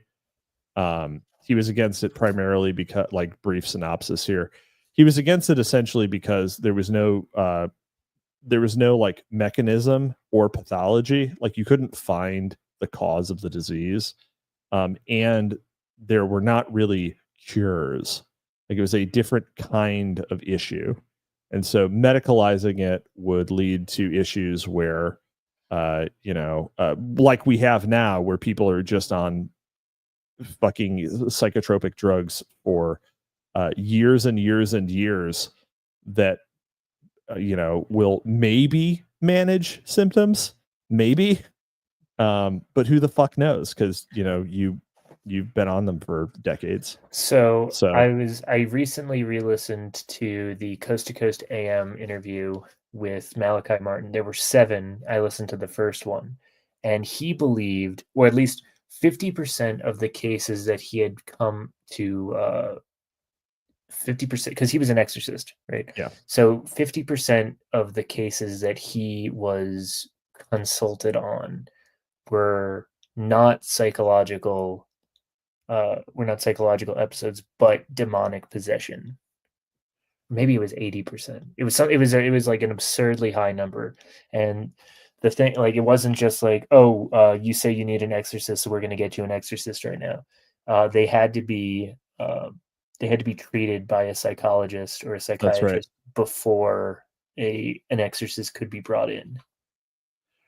Yeah, and I mean, and that is still the rule in the church, that they have to be cleared by a psychiatrist before before an which makes a exorcism lot of can be sense done. because especially the church gets a bad rap for a few different things. One of which is like witch burning and stuff like that. Fair or not, and one of locking up crazy people and telling them that they're infested by demons isn't very optics friendly, I guess. So they got to be really sure that this guy is possessed by a demon. Yeah, I mean, I mean, even back in the 90s, they were. the thing is that there are like minor and major exorcisms. Mhm. And I mean, we don't need to like fully get into this, but that would actually be a good book to do. Malachi Martin's book. There are a lot of really very interesting things, and I don't know. We'll see how I think 2 books from now we were considering doing a demonological book, but which is not from a Catholic perspective, but is from a from like schizophrenia is demons, right? Because if we're going to take the Thomas Zaz angle on schizophrenia, the types of things that work for schizophrenia in like modern medicine is literally just major sedatives. Like you just have to completely obliterate the person.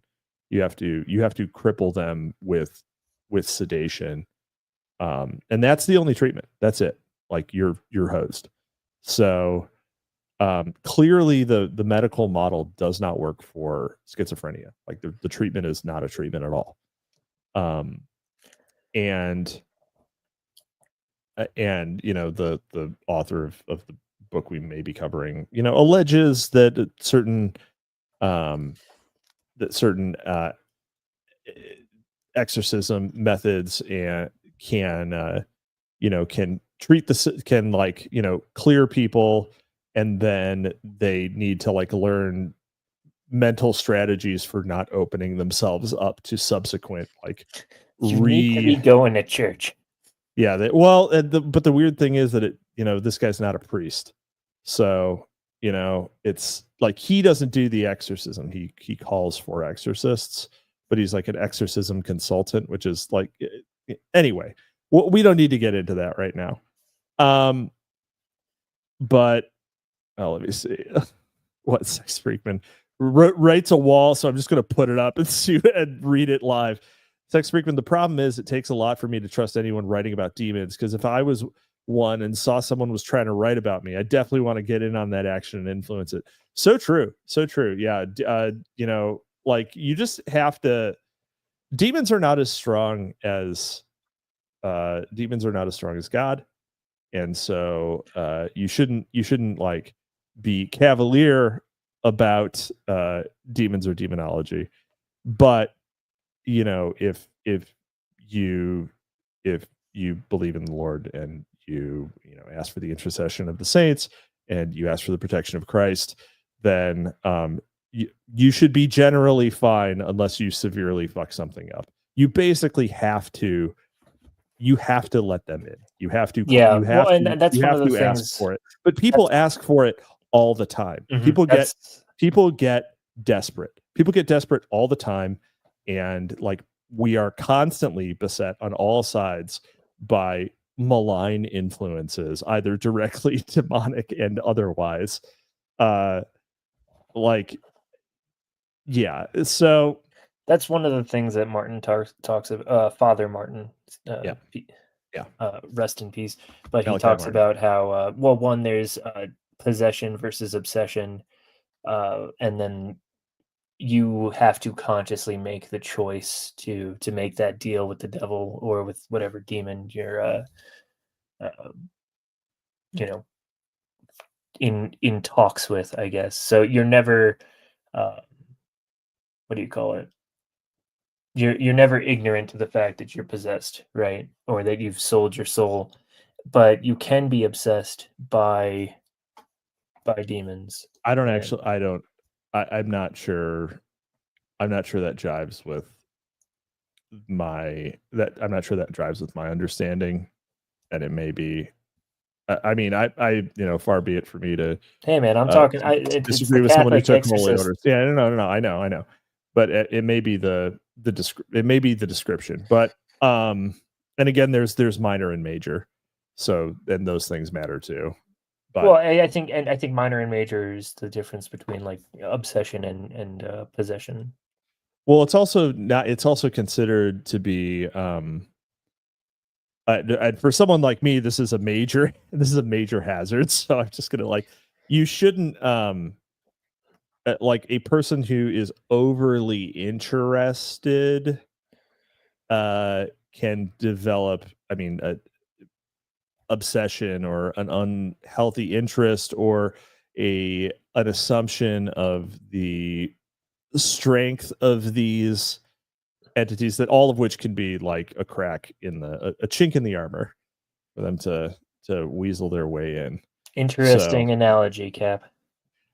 I have no idea what you mean, No, that but is um all that is to say is I'm skeptical if we should do a demonology book.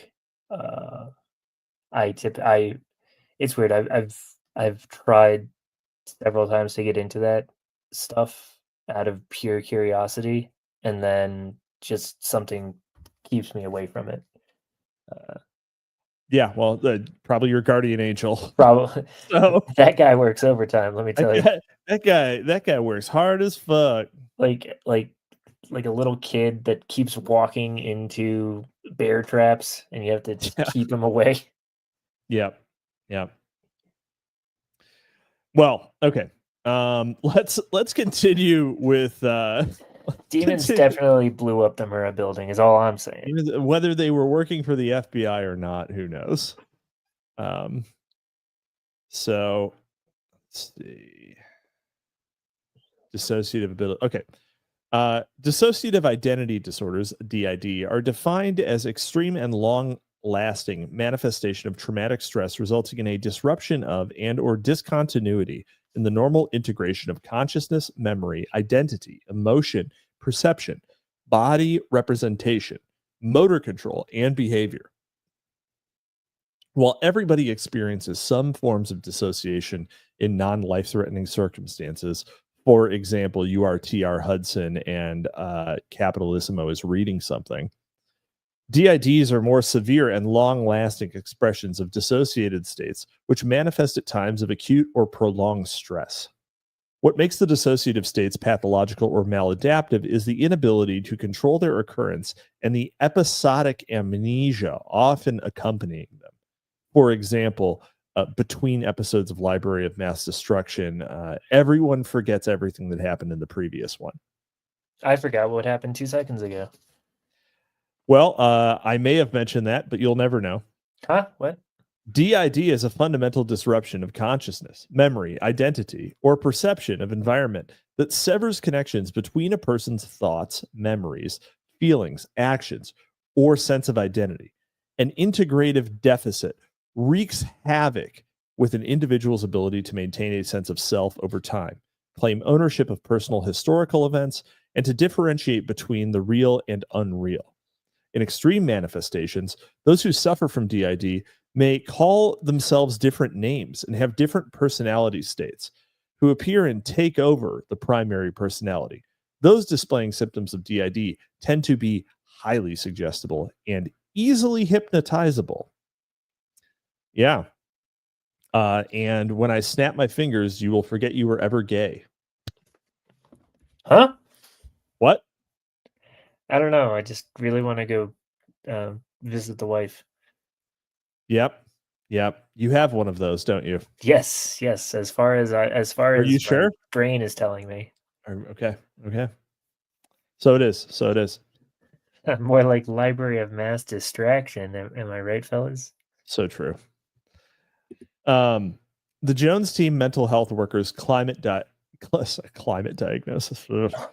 Speaking of psyops, the Jones team mental health workers clinical diagnoses and the independent and collective profiles of McVeigh they constructed, when taken together, depict him as a narcissistic, fragmented, paranoid, delusional, psychotic, suggestible, amnesiac man suffering from PTSD and dissociative identity disorder.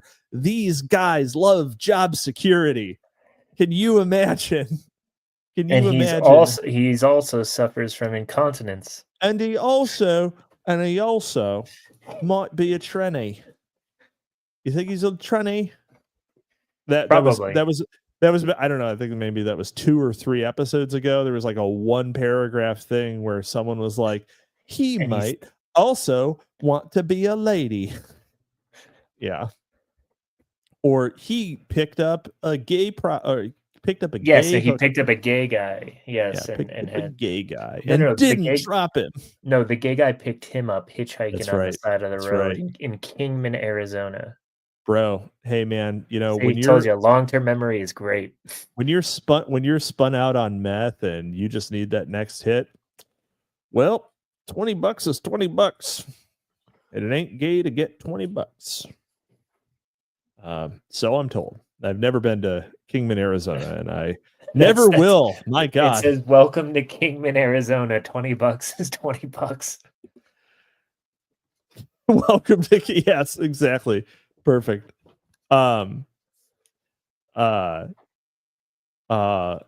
see. Libraries of Mass Destruction, great name for a word cell type show. It is. Thank you so much, Sexford. Hey, this is library. This is library. Exactly. He wasn't Indian. Well, you think you'd be able to do a Chinese accent? Losing the. Oh yeah. Sorry, that's right. Well, dropping the indefinite article is I don't know. It makes me think Indian. Let's see. Oh yeah. They said he had dysmorphia. Yeah, well, he did. I mean, he did because he felt like he had a microchip in his ass. Assuming he didn't have a microchip in his ass. That's definitely dysmorphia. He also thought that he was other men when he was having sex with their wives. Oh yeah. Nichols. Yep, that's right. They haven't really they haven't gone back to the fact that he saw a child die. That happens every day. I don't know. If that set people off, there would have been truck bombs all over medieval Europe during the plague. That was the only limiting factor. You're right. I'm sure that was it. Spiritually true, if not factually. Let's see. Could you imagine a horse and buggy blowing up? It sounds really funny, actually. Poor horse. Man, horses get a bad rap, or a bad deal, really. In general, I mean, I don't know, like in spaghetti westerns where they just fucking killed the horses for special effects. Crazy. Thus, rather than finding him normal and then not the Italian villagers ate the horse. They totally did, actually. Definitely. No, I've had horse because my Sicilian uncles. I've had horse too. Yeah, they got kind of gamey. It's whatever. Like honestly, it's a lot like venison. Beef is better. Like big fucking surprise. Yeah. Shout out to God. Bread to be delicious. Shout out to God who just made like a big meat thing that was easy to catch. I mean, the aurochs was a legendarily cantankerous animal. Yeah, well, we're not talking about the aurochs, the cow that the Nazis tried to breed back into existence. Yeah, but I mean, cows are domesticated. Like they're a species that exists because of humans. I know, but the aurochs couldn't run far. Thank you, God, for making people smart enough and giving us dominion over the animals so that we could domesticate the cow from the aurochs and make it fucking useful. That's right. Oh man, can you imagine so the Proto-Indo-Europeans who did that, yeah, and I guess you had to have some balls of steel in order to get milk from an aurochs. Oh, that's so fucking true. Yeah. It's honey, we need to make our boys strong. Go get me some milk from that fucking murder cow. Yeah, they'll fucking die. Yeah. Oh my God, this is so good. The Heil heifer. That's really funny. Full Holstein murder cow. So good. All that is to say is, God's always looking out for us. So true. Drink your milk, kids. Thus, rather than finding him normal and not delusional as he claimed, the experts found McVeigh to be perplexingly disturbed and recommended he undergo further psychological testing. Further research needed. You don't say. I think it might be farther. Jones did not, however, intend to put on a mental health defense and informed Burr that he, for once, agreed with McVeigh, who he said did not wish to be painted as a John Hinckley. Look up John Hinckley on Spotify. Just saying. Yeah, Timothy McVeigh doesn't have the pipes to be a John Hinckley. Also, if you're not already, follow this show on Spotify and give us a rating. We would certainly appreciate it. Actually, it has preferably a good rating. Yeah, 5 stars. 5 stars only, Kings. 5 stars. But it literally costs you nothing. It costs you nothing. Although you can't rate us until you listen to an episode on Spotify, by the way. Feel free to just put the show on in the background and play it at 3.5 times so that we get a lot of listens in a single day. Yeah. Yeah. All right. Put it at max volume 3.5. Like play 2 shows at once, one in each ear. While you're sleeping, completely go insane. That will cause you to. That will cause you to. If you play this while you sleep, to the federal building in Oklahoma City that replaced the Murrah. If you play this while you sleep, we will protect you in your dreams. That's true. We will. You can ask for the intercession of other people who are in heaven. Who are not saints. Don't let the Protestants steer you wrong. You can ask for intercession from others. You can ask for the intercession of others who are in heaven. Now we're not in heaven because we're both still alive, and I don't know if I love my odds, but I'll do my level best to. Yeah, I don't love your odds either, but when I get there, I'll pray for you. I'll put in a good word. Yeah. I'm definitely going to heaven. Straight to purgatory for me. I'll work it off. Let's see. Oh my God. Owen Zaleski. Cap and TR replaced by sleep paralysis demons while I listen to them. That is one of my ideal. Probably better. One of my dream jobs. Sleep paralysis demon? Yeah. Not a demon necessarily, but the sleep paralysis part. So, to be clear, the term multiple personality disorder is not found within the Jones documents, although such a prognosis is the most extreme manifestation of DID.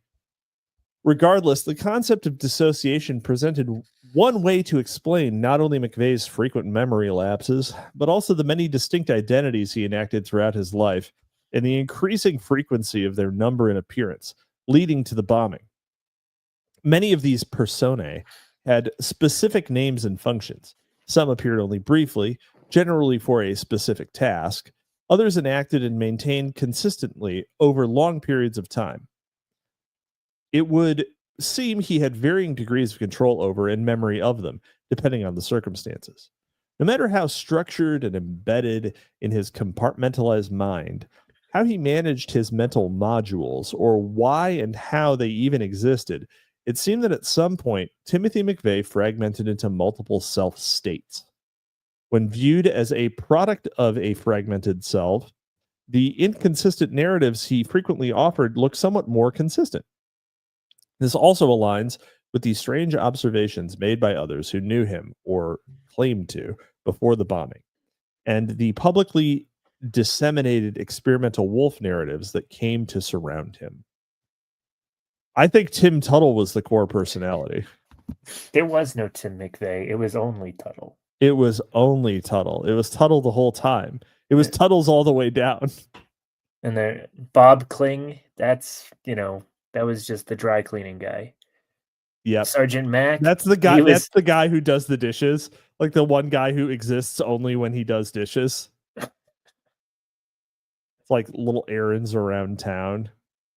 And then there's Tim McMandingo, who's the guy who fucks all of Tim's friends' wives. Yep. Believable. I believe it. How could you not? Factual, actual. How could you not believe that, right? So let's see. Reminiscent of the account given to the FBI by a volunteer at a Buffalo area AIDS outreach program. Oh no. Peter Salino, name changed, about McVeigh's strange trips to the VA hospital and blackouts during which he had no memory of his actions. An individual with dissociative amnesia suffers a loss of autobiographical memory for specific past experiences. Dissociative fugue pertains to amnesia that covers the whole, or at least a large part, of the patient's life. It is also accompanied by a loss of personal identity and, in many cases, physical relocation, hence the name. During a flight from reality in which they seek out new environments, an individual in a state of dissociative fugue may behave quite normally in the new environment, but very differently from his usual behavior. That's just like how I am on Twitter. Yeah, I mean, we can talk about what it's like to we can talk about what the potential effects are of the whole pseudonymous existence. Yeah. So pseudonymous existence in general. Yeah. I was talking, and this was a long time ago. Requited. So unfortunately, requited the beavers don't come up when we're using StreamYards. But yes, shout out Jay Burden and salute 07. Everyone. Sorry, go on. Love me beeves. No, but I was talking to Zero HP Lovecraft. This had to be a couple of years ago. And he was telling me how he doesn't, and I think he's posted about this, so I'm not, telling any lies outside of school. But he talks about how he doesn't use the same turns of phrase IRL that he does online. Really? Yeah. And I'm like, well, which one is the real you? And he's like, that's an uncomfortable question. Well, I mean, his whole thing is like, his whole thing is like sort of interrogating that limit, right? Like which is real, and at what point does the overlap occur, and at what point does one actually cease? Being on Twitter.com with a racist pseudonym account will give you schizophrenia or DID. I mean, or at least, do I want to react to this as Capitalisimo or as normal me? Low grade, doing low grade tulpomancy of yourself. Yeah, you're just running a different operating system on that fragment. I will admit I have I regularly, whenever I refer to myself as Cap, I still have to catch myself to not say my real name. So it's not that bad. It's not that bad over here, but we'll see. We'll see. I'm like Batman, where Bruce Wayne is the mask. You're the TR is the real one. Mm-hmm. That's what it's. The real Hudson. The real Hudson. The real Hudson. God. Yep. So, all right. Interesting. Worked on video feed, doesn't show up on YouTube, but those who know. Interesting. All right. Yeah. Requited That's good to know. One of our strongest soldiers while also representing the Beaver Gang. Yeah, it is absolutely requited. Actually, it's not unrequited. So let's see here. That is really good to know. It's really good to know that the emojis in comments do show up on the platforms. So that's great. StreamYard should probably fix that from the perspective of they won't. They won't. They never will. And speaking of, since we know emojis work, reminder: we accept super chats. We love super chats also work. Please super chat us whenever you want to, and you can send emojis, and we'll try and send emojis, and we will pronounce emojis. Just FYI. Anyways, continuing. Let's see. I fucking completely lost my place. That's wonderful. During a flight from reality in which they seek out new environments, individual in a state of dissociative fugue may behave quite normally in the new environment, very differently from his usual behavior. When he returns, he does not remember the events of the fugue. While a fugue can last for long periods or may consist of a single episode, longer fugue states may include an establishment of a new identity or identities. While aliases and disguises are often employed as critical components of a successful criminal endeavor, the individual utilizing such methods is conscious and in control. The idea implies that the subject is not in control, or may not be, or may be to a weakened extent.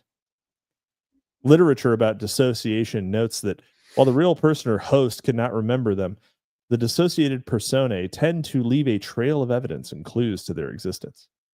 Even with the failure of several government agencies to turn over critical discovery material about their investigations and the manipulation and destruction of information, the Jones team was able to chronicle many of McVeigh's movements throughout the country.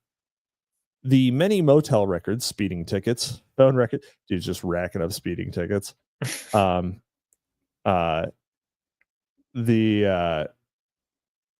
manipulation, let's see, speeding tickets, phone records, receipts, photographs, and letters support the idea that several characters with distinct claims of self-identity within McVeigh had contributed to the trail in a conspiracy of multiple selves. More than a few of his known identities, personas, idealizations, and introjections seem scripted from the popular culture he absorbed.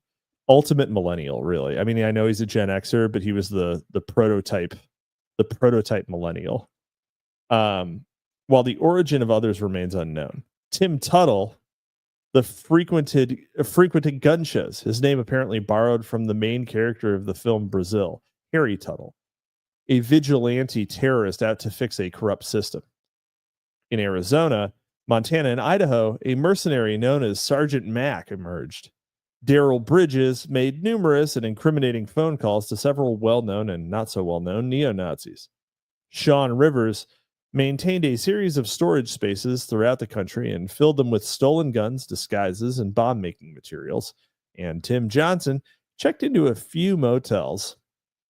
Although McVeigh said Tim Johnson, the guy who only the guy who does nothing but check into motels, like the core personality just fucking hated checking into motels, so he ran a subsystem. Which is so weird because it was only ever at Howard Johnson's. Oh, yeah.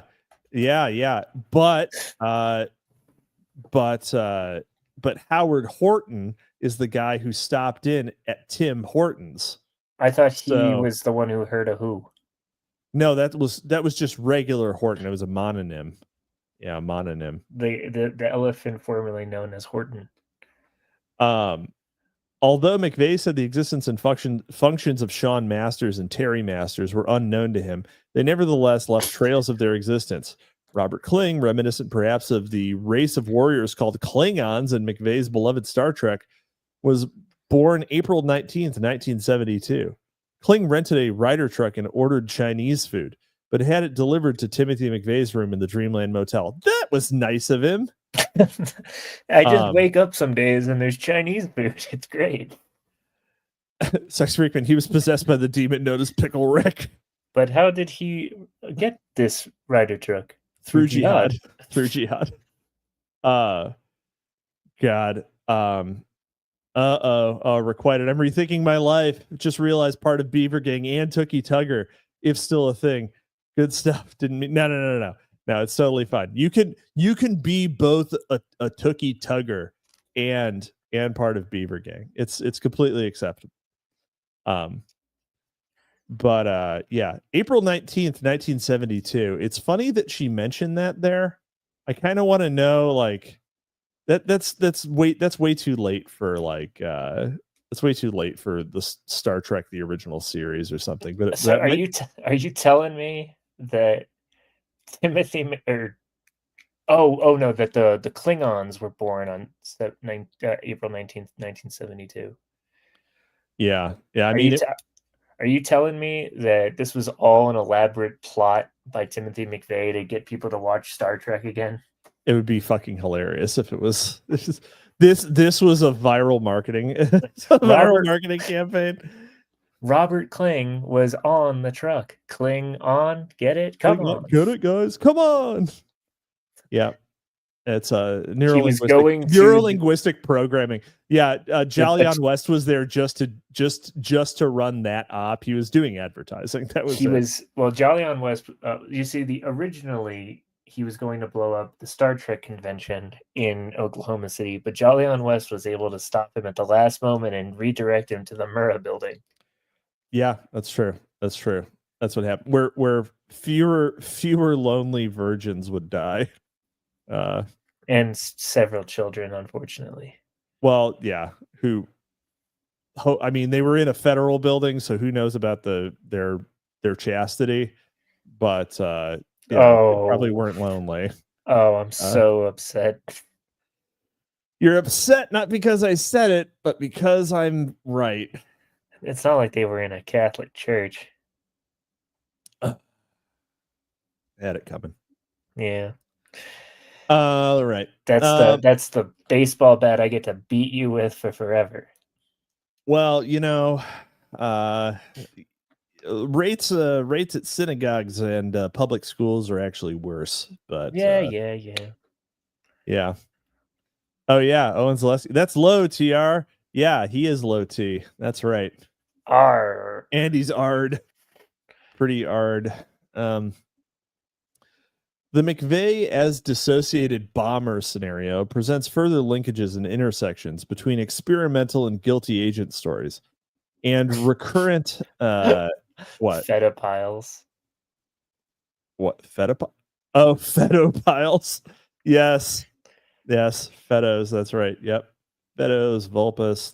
Thanks for joining us, Vulpus. Anyway. Let's see.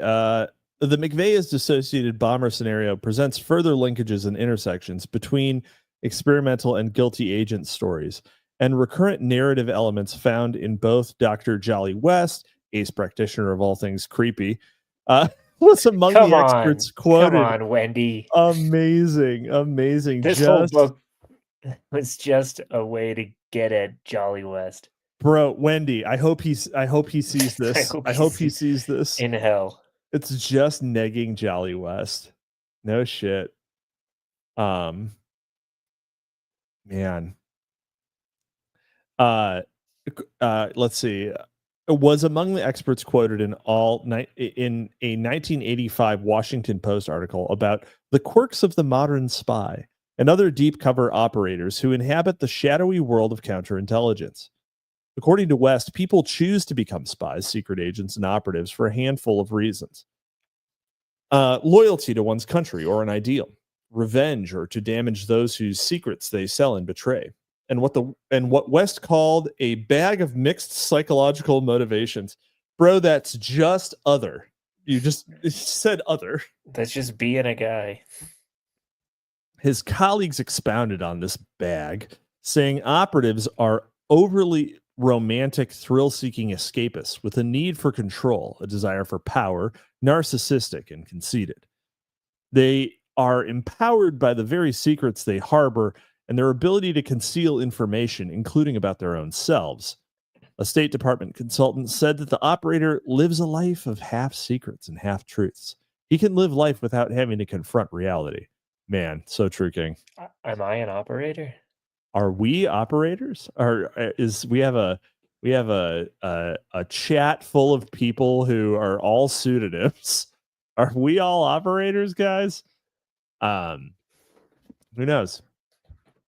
It is these very character weaknesses, I'd say strength, that spy recruiters and handlers count on and exploit. Wait, maybe I'm an asset. Shit. Wes said recruiters and handlers are espionage professionals and describe them as very smart. It actually kind of seems very like maybe stable geniuses. The recruiters and the handlers are the ones with the real jobs, right? Like those are the real psychopaths, and the spies are the schmucks, right? Right. Spies are a dime a dozen. Yeah. Well, I mean, you got to be able to like burn them, right? When you're done. Yep. And describe them as very smart. They know how to get their subject involved just a little bit, doing something that seems harmless, and end up seducing them into taking actions they normally would never consider. In the old carrot and stick approach, the carrot could be any number of things the recruited spy desires, mentally or materially, while the stick wielded on non-compliant agents is blackmail. The handlers threaten to expose the operative for the very actions he or she was ordered to take in the first place. There is no getting out of the game, said West. The bottom line is that you work for them forever. Remember, you're here forever. West's colleagues warned of the devastating psychological effects professional imposters suffer, paranoia being one of the most frequent consequences. This could also be a reason they got into that line of work in the first place, said Dr. Murray Mirren. Dr. Murray Mirren, psychologist and FBI consultant. There is power in information, in intelligence. The paranoiac typically lives in a fearful state of discovery. At any moment, his ineptitudes, weaknesses, dirty secrets, and innermost thoughts could be exposed. A life of secrecy, therefore, becomes imperative, and thus the already paranoia-prone person turns his psychological quirk into a full-blown career. Dealing in secrecy becomes an almost drug-like nurturance of paranoiac impulses. An intoxicating thrill ride for the skillfully paranoid professional spook. Until it's not.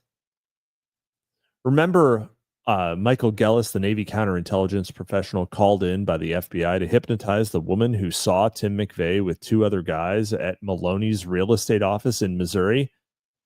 To be honest, I didn't. But yes, now that it's been mentioned, I do recall that we went over that.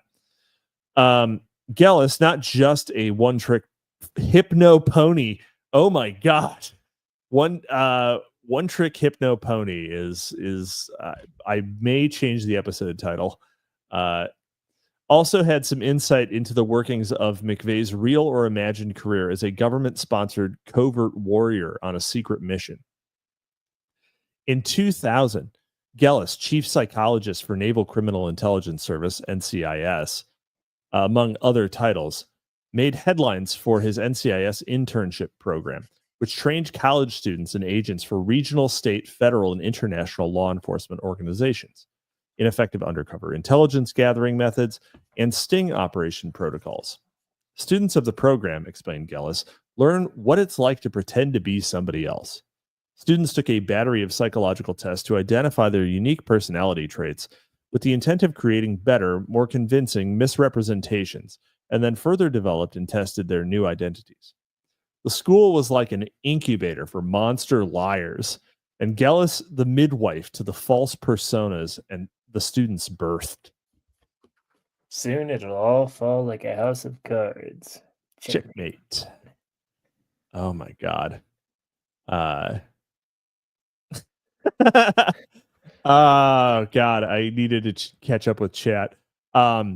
Yeah, It's they're Sex having a Freakman. nice. It's not a pseudonym, just a nickname. My government name is a Sexander H. Fuckman. Had to change it when we left the country. Well, we had to change it at Ellis Island. Oh, Apparently, Fuckman is a. it was pronounced Fookman. Yeah, from the God, man. The Hanoverian Fookmans. Yeah, turning your life into turning your mental illness into a career is great. I mean, that is basically what BPD girls with Yeah, I was gonna say OnlyFans that do. really only girls can get away with that. Shout out Marilyn Monroe.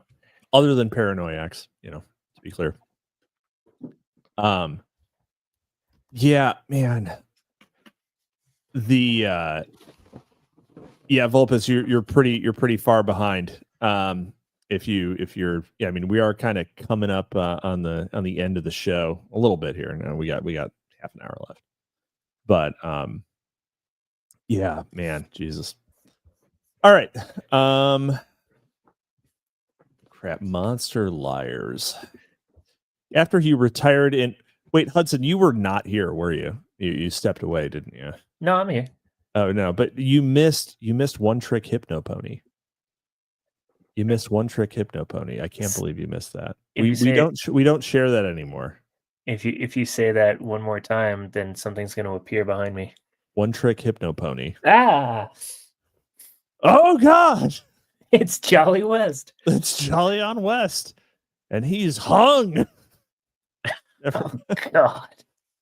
After he retired in 2006, Gellis began a new life as a private security consultant to a high-tech internationals, where Gellis may or may not have been taught undercover techniques and shadow self-construction to private citizens, acting on behalf of government agencies without democratic oversight. Somewhat like ESI. The worst part is that a bunch of democratic people... oversight. Yeah. Somewhat like ESI, where McVeigh did or did not receive additional training for his missions. But that's just speculation. That's just a theory.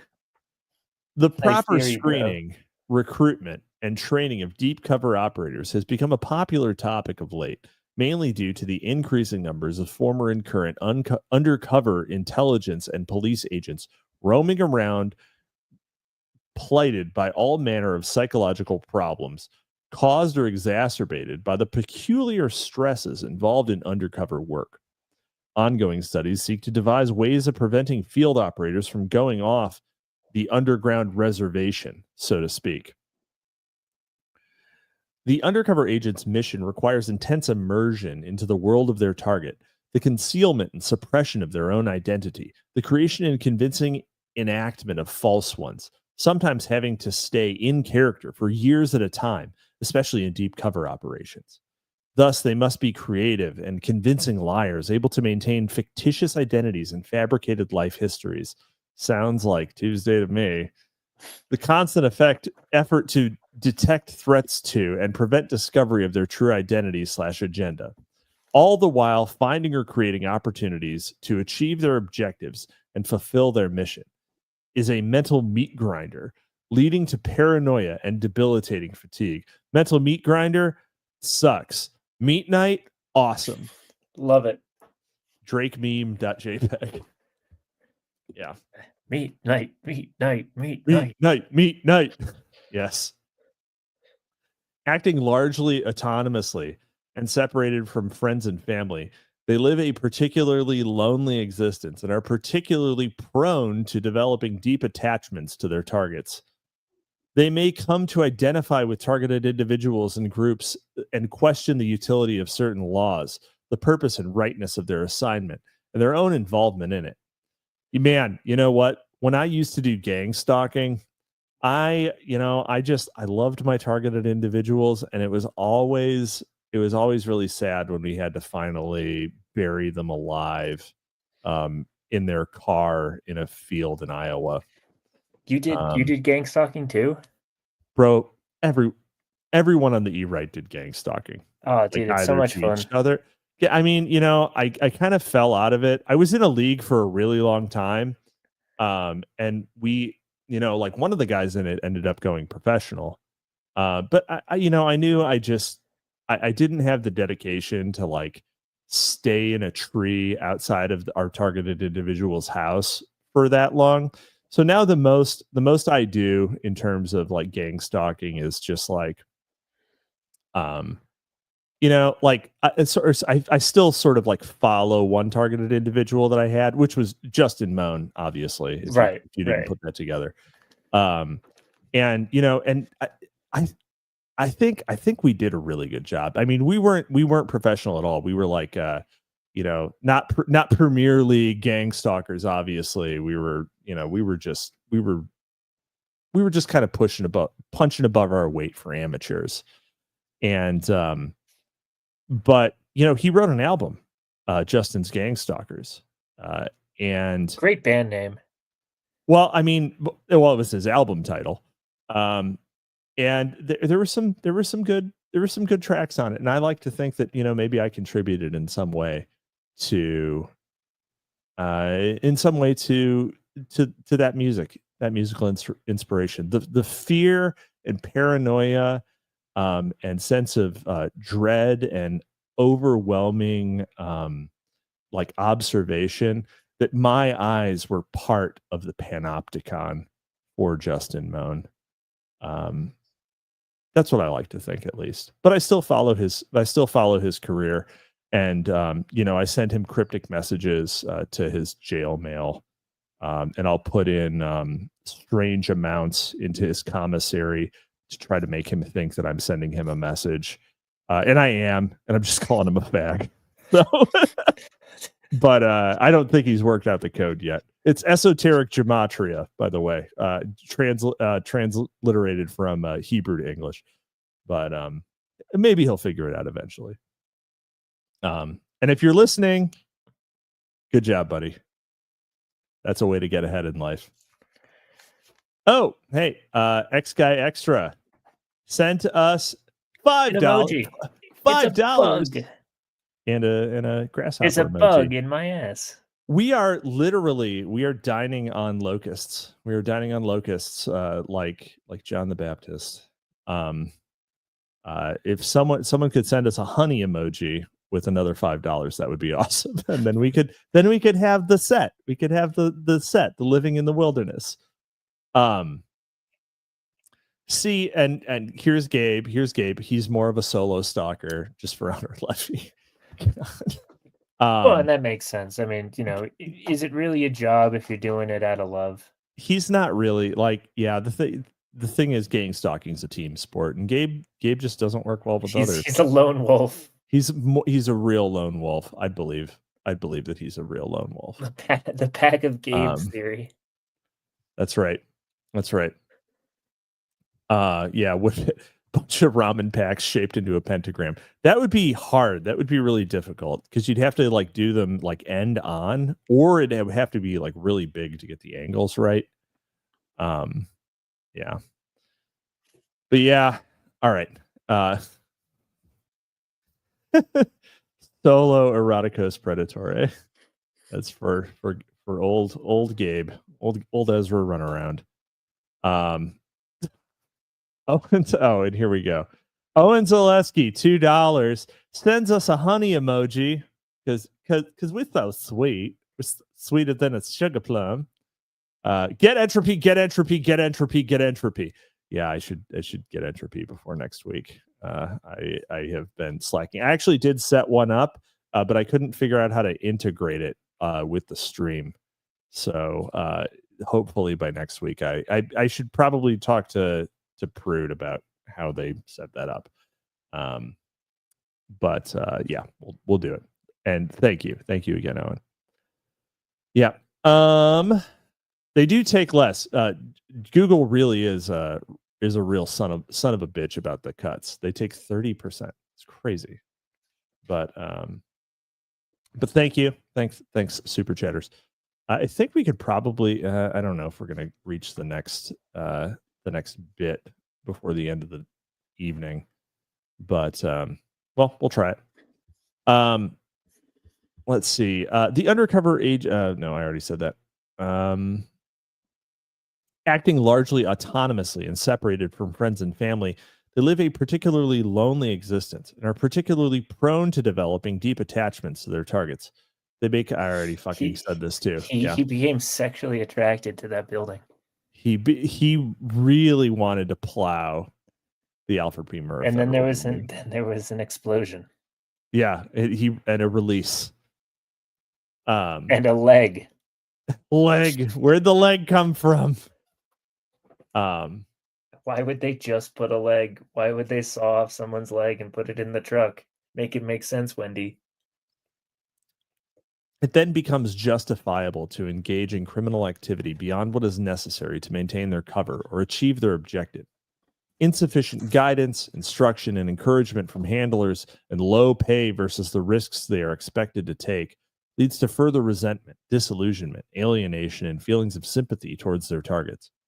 They may become indoctrinated into the very group they are investigating, especially when their mission involves prolonged exposure to subversive environments. I wonder what that's like.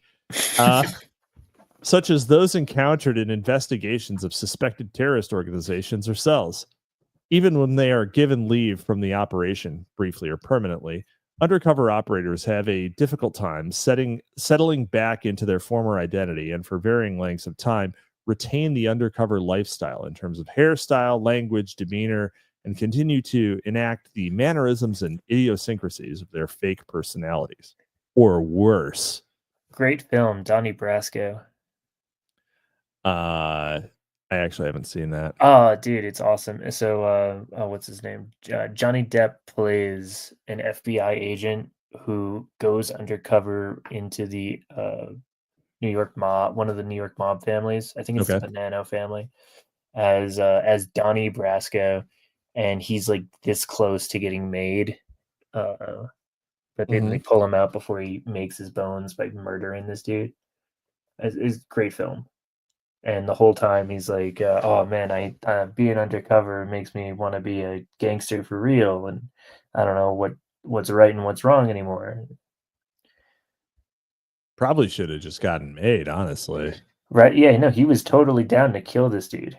Sounds way better to be It sounds way better to be in the mob than to be in the FBI, to be honest. Yeah, well, and that might just be my Dago talking. But. Yeah, so there's another film that's basically that. Did you ever see Smoking Aces? No, I didn't see that one either. Man, Owen Zaleski. I thought you said Getting Made. So he's about to have Canadian health care. Yeah, ripperoo. Go on. Yeah, so Smoking Aces. The plot basically revolves around this dude who is dying of heart failure, and it turns out all along he was a formerly thought to be assassinated FBI agent who went undercover and recovered and became a mob boss, so has like all this info that they're trying to get out of him. And decent film. Ben Affleck's in it for like 5 minutes before he gets killed. Deservedly. Yeah, no, he gets blown away. Like it's, and then who's what's that guy? Chris Pine. Chris Pine plays with his dead body and is one of 3 inbred neo-Nazis in the film. Amazing. Okay, I think we can probably end it there. Hudson, are you okay going a little bit over? No. Fuck you. Okay. All right, no problem. Due to the very particular demands of undercover work, a number of problems tend to arise during and after an operation. The development of noteworthy occupational maladjustment, psychiatric disturbances, and unusual personality changes is common, including symptoms associated with PTSD in varying degrees of severity and duration, such as extreme narcissism, confusion, psychosis, paranoia, disorientation, depersonalization, memory distortion, fleeting as well as longer lasting, uncontrollable dissociative states described as out of context pseudo-identity reenactments, a term coined by the villainous Jolly West. Also, reappearance of false identity outside an operational context, and simply loss of self. An article in the American Criminal Law Review succinctly observed undercover officers are at serious risk of developing split personality or experiencing the self as unreal traits characteristics of dissociative identity disorder, in which multiple personalities recurrently take over a person's behavior. Avoiding this type of fragmentation is a bit of a double bind for operatives, and a success requires their ability to call up false identities on demand and convincingly enact them, including entire fake personal histories, or face disastrous consequences. The psychological process is very similar to uncontrolled multiple personality manifestations seen in those suffering from severe forms of structural dissociative identity disorders. Yeah, I mean, I guess that makes sense. Have you ever, I also kind of feel like to a lesser degree, everyone feels like everyone does something a little like this. Just think about when you're Dude, with, I mean, like, if you're one ever group. in traffic, Right. Well, I mean, I was going to say, like, what about when you're like with one group of friends and then you see another group of friends? Do you, like clear world, like real person, right? I would assume that most people behave subtly differently between the two groups. Most people do not act the same. And right? obviously you act different in a professional context than you do in, either of the two aforementioned, in like If with Timothy different groups of McVeigh was friends. black, they would call it code switching. Yeah. Yeah, kind of. Yeah. That's right. I think that makes sense. And this is probably like to the nth degree, right? But it's not like a completely like impossible thing to approach understanding, Sometimes the undercover agent's alter egos linger, appearing or reappearing in inappropriate, non-work related moments before and after the mission ends, both in social and public contexts as well as private. Sometimes they're not even consciously aware that the undercover identity has come to the surface and taken over. Sometimes the operator forgets who they really are or were prior to the mission. Sometimes they forget their real name. Sometimes, like the criminals they were created to catch, spy on, or entrap, they commit crimes, occasionally violent ones. In some cases, the altered state, once birthed, developed, and enacted over a sustained period, is hard to bury. In a sense, it has acquired its own survival imperative and other needs related to, but distinct from, that of the original operator. They're generally not the most pleasant people you'll ever meet. Yeah, I mean, you'd imagine that a person LARPing as a hardened criminal is probably more hardcore than an actual hardened criminal, because it's just like, yeah, like, Fake it till you make it. well, it's like, like troons always wear like purple eyeshadow and shit like that. They're like always like wear cartoon horror makeup rather than the makeup that actual women wear. You know what I mean? So they're like more like the parody has a certain amount of amplification in it. Several factors are said to increase the likelihood that once intentionally assumed alter identity will surface in an uncontrolled fashion. These include the disillusionment experienced when the agent realizes that their promises and enticements used to recruit them were false, plus the lack of warning about the nastier things that tend to go along with this line of work. What do you mean we're not getting ice cream? What do you mean? You told me there'd be a pizza party. A number of pre-existing character traits are thought to increase the likelihood that an agent will experience dissociative symptoms during or after their mission.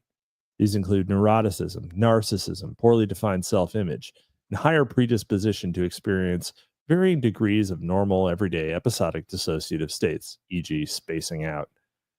The stress of being in the field amplifies certain existing traits and quirks, making for extremely narcissistic, vigilante, covert operators for whom the thrill of deception and manipulation then becomes an end in itself.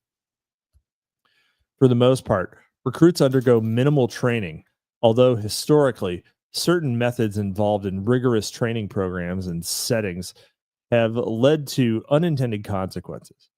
For instance, during tryouts, recruits may be subjected to highly stressful situations to see if they break their cover. A series of deceptions might be orchestrated, including being told they have failed and did not make the cut, for the purpose of observing their reactions. Such methods engender lingering suspicion and distrust about the very institution on whose behalf they work. In fact, observed one study, agents readily admit that the most troublesome symptom of anxiety and paranoia do not typically arise with uncertainty over the enemy or target, but more when it is the employer's motives that are perceived to be the source of the threat. By this time, though, it may be too late to back out. Yeah, I mean, don't become a glowy. Don't become a glowy because you will get burned. Oh, that's good. Because the glow burns. But Cap, how would you know that? I'm just I assume. Right. Oh yeah, no, that's I think that's The Recruit, which is another fantastic film. You've seen all the spy movies, I see. Yes, I love spy movies and spy books. And just anything about undercover work. Yeah. And just like lying to people that you're close to. Yeah, you're into all that. The dishonesty is the thing that really gets you hard. Yep. Right? Can't go to bed without lying to 5 people. Oh, I mean, that's the Sigma grind set, right?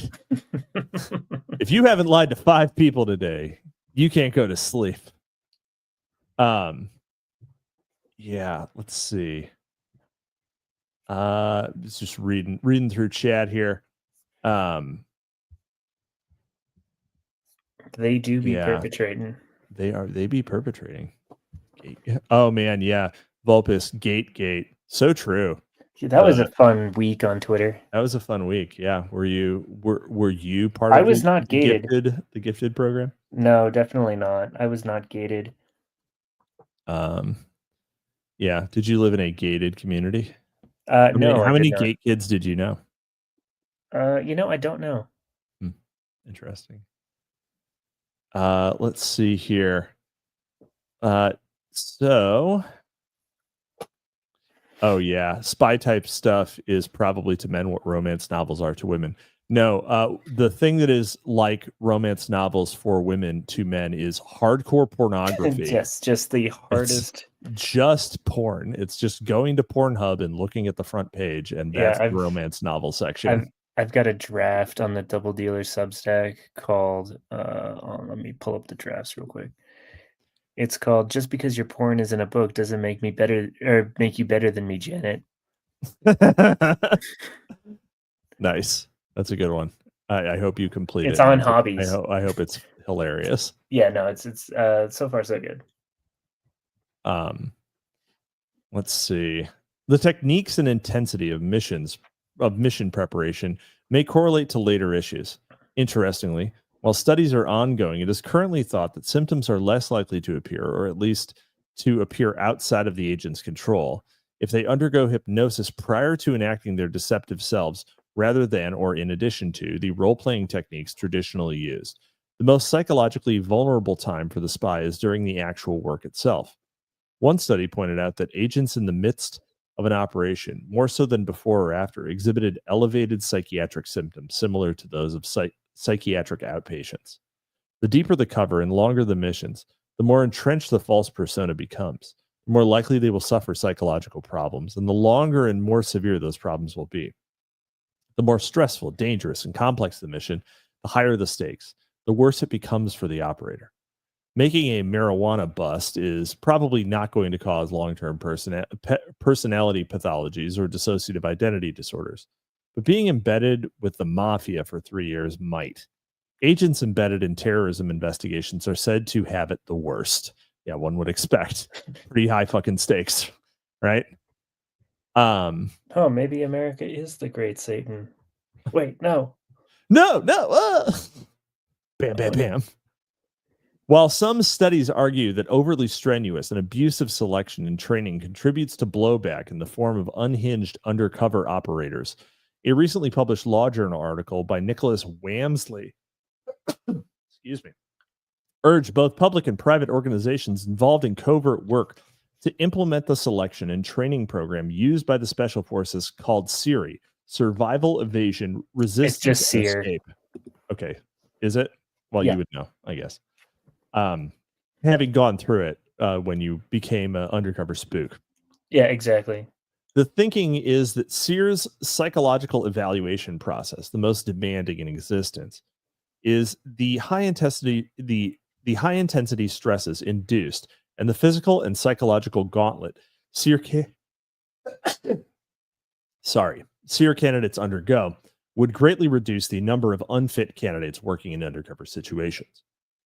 While there are reasons to disagree with Wamsley's proposed solution, including issues of general concern about further militarization of law enforcement, that it ignores various studies it cites and may very well help to create rogue and unfit operators, Wamsley's solution is an interesting one and based on certain logic.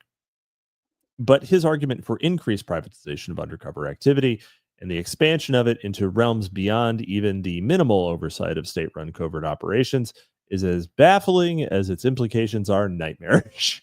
Amazing take.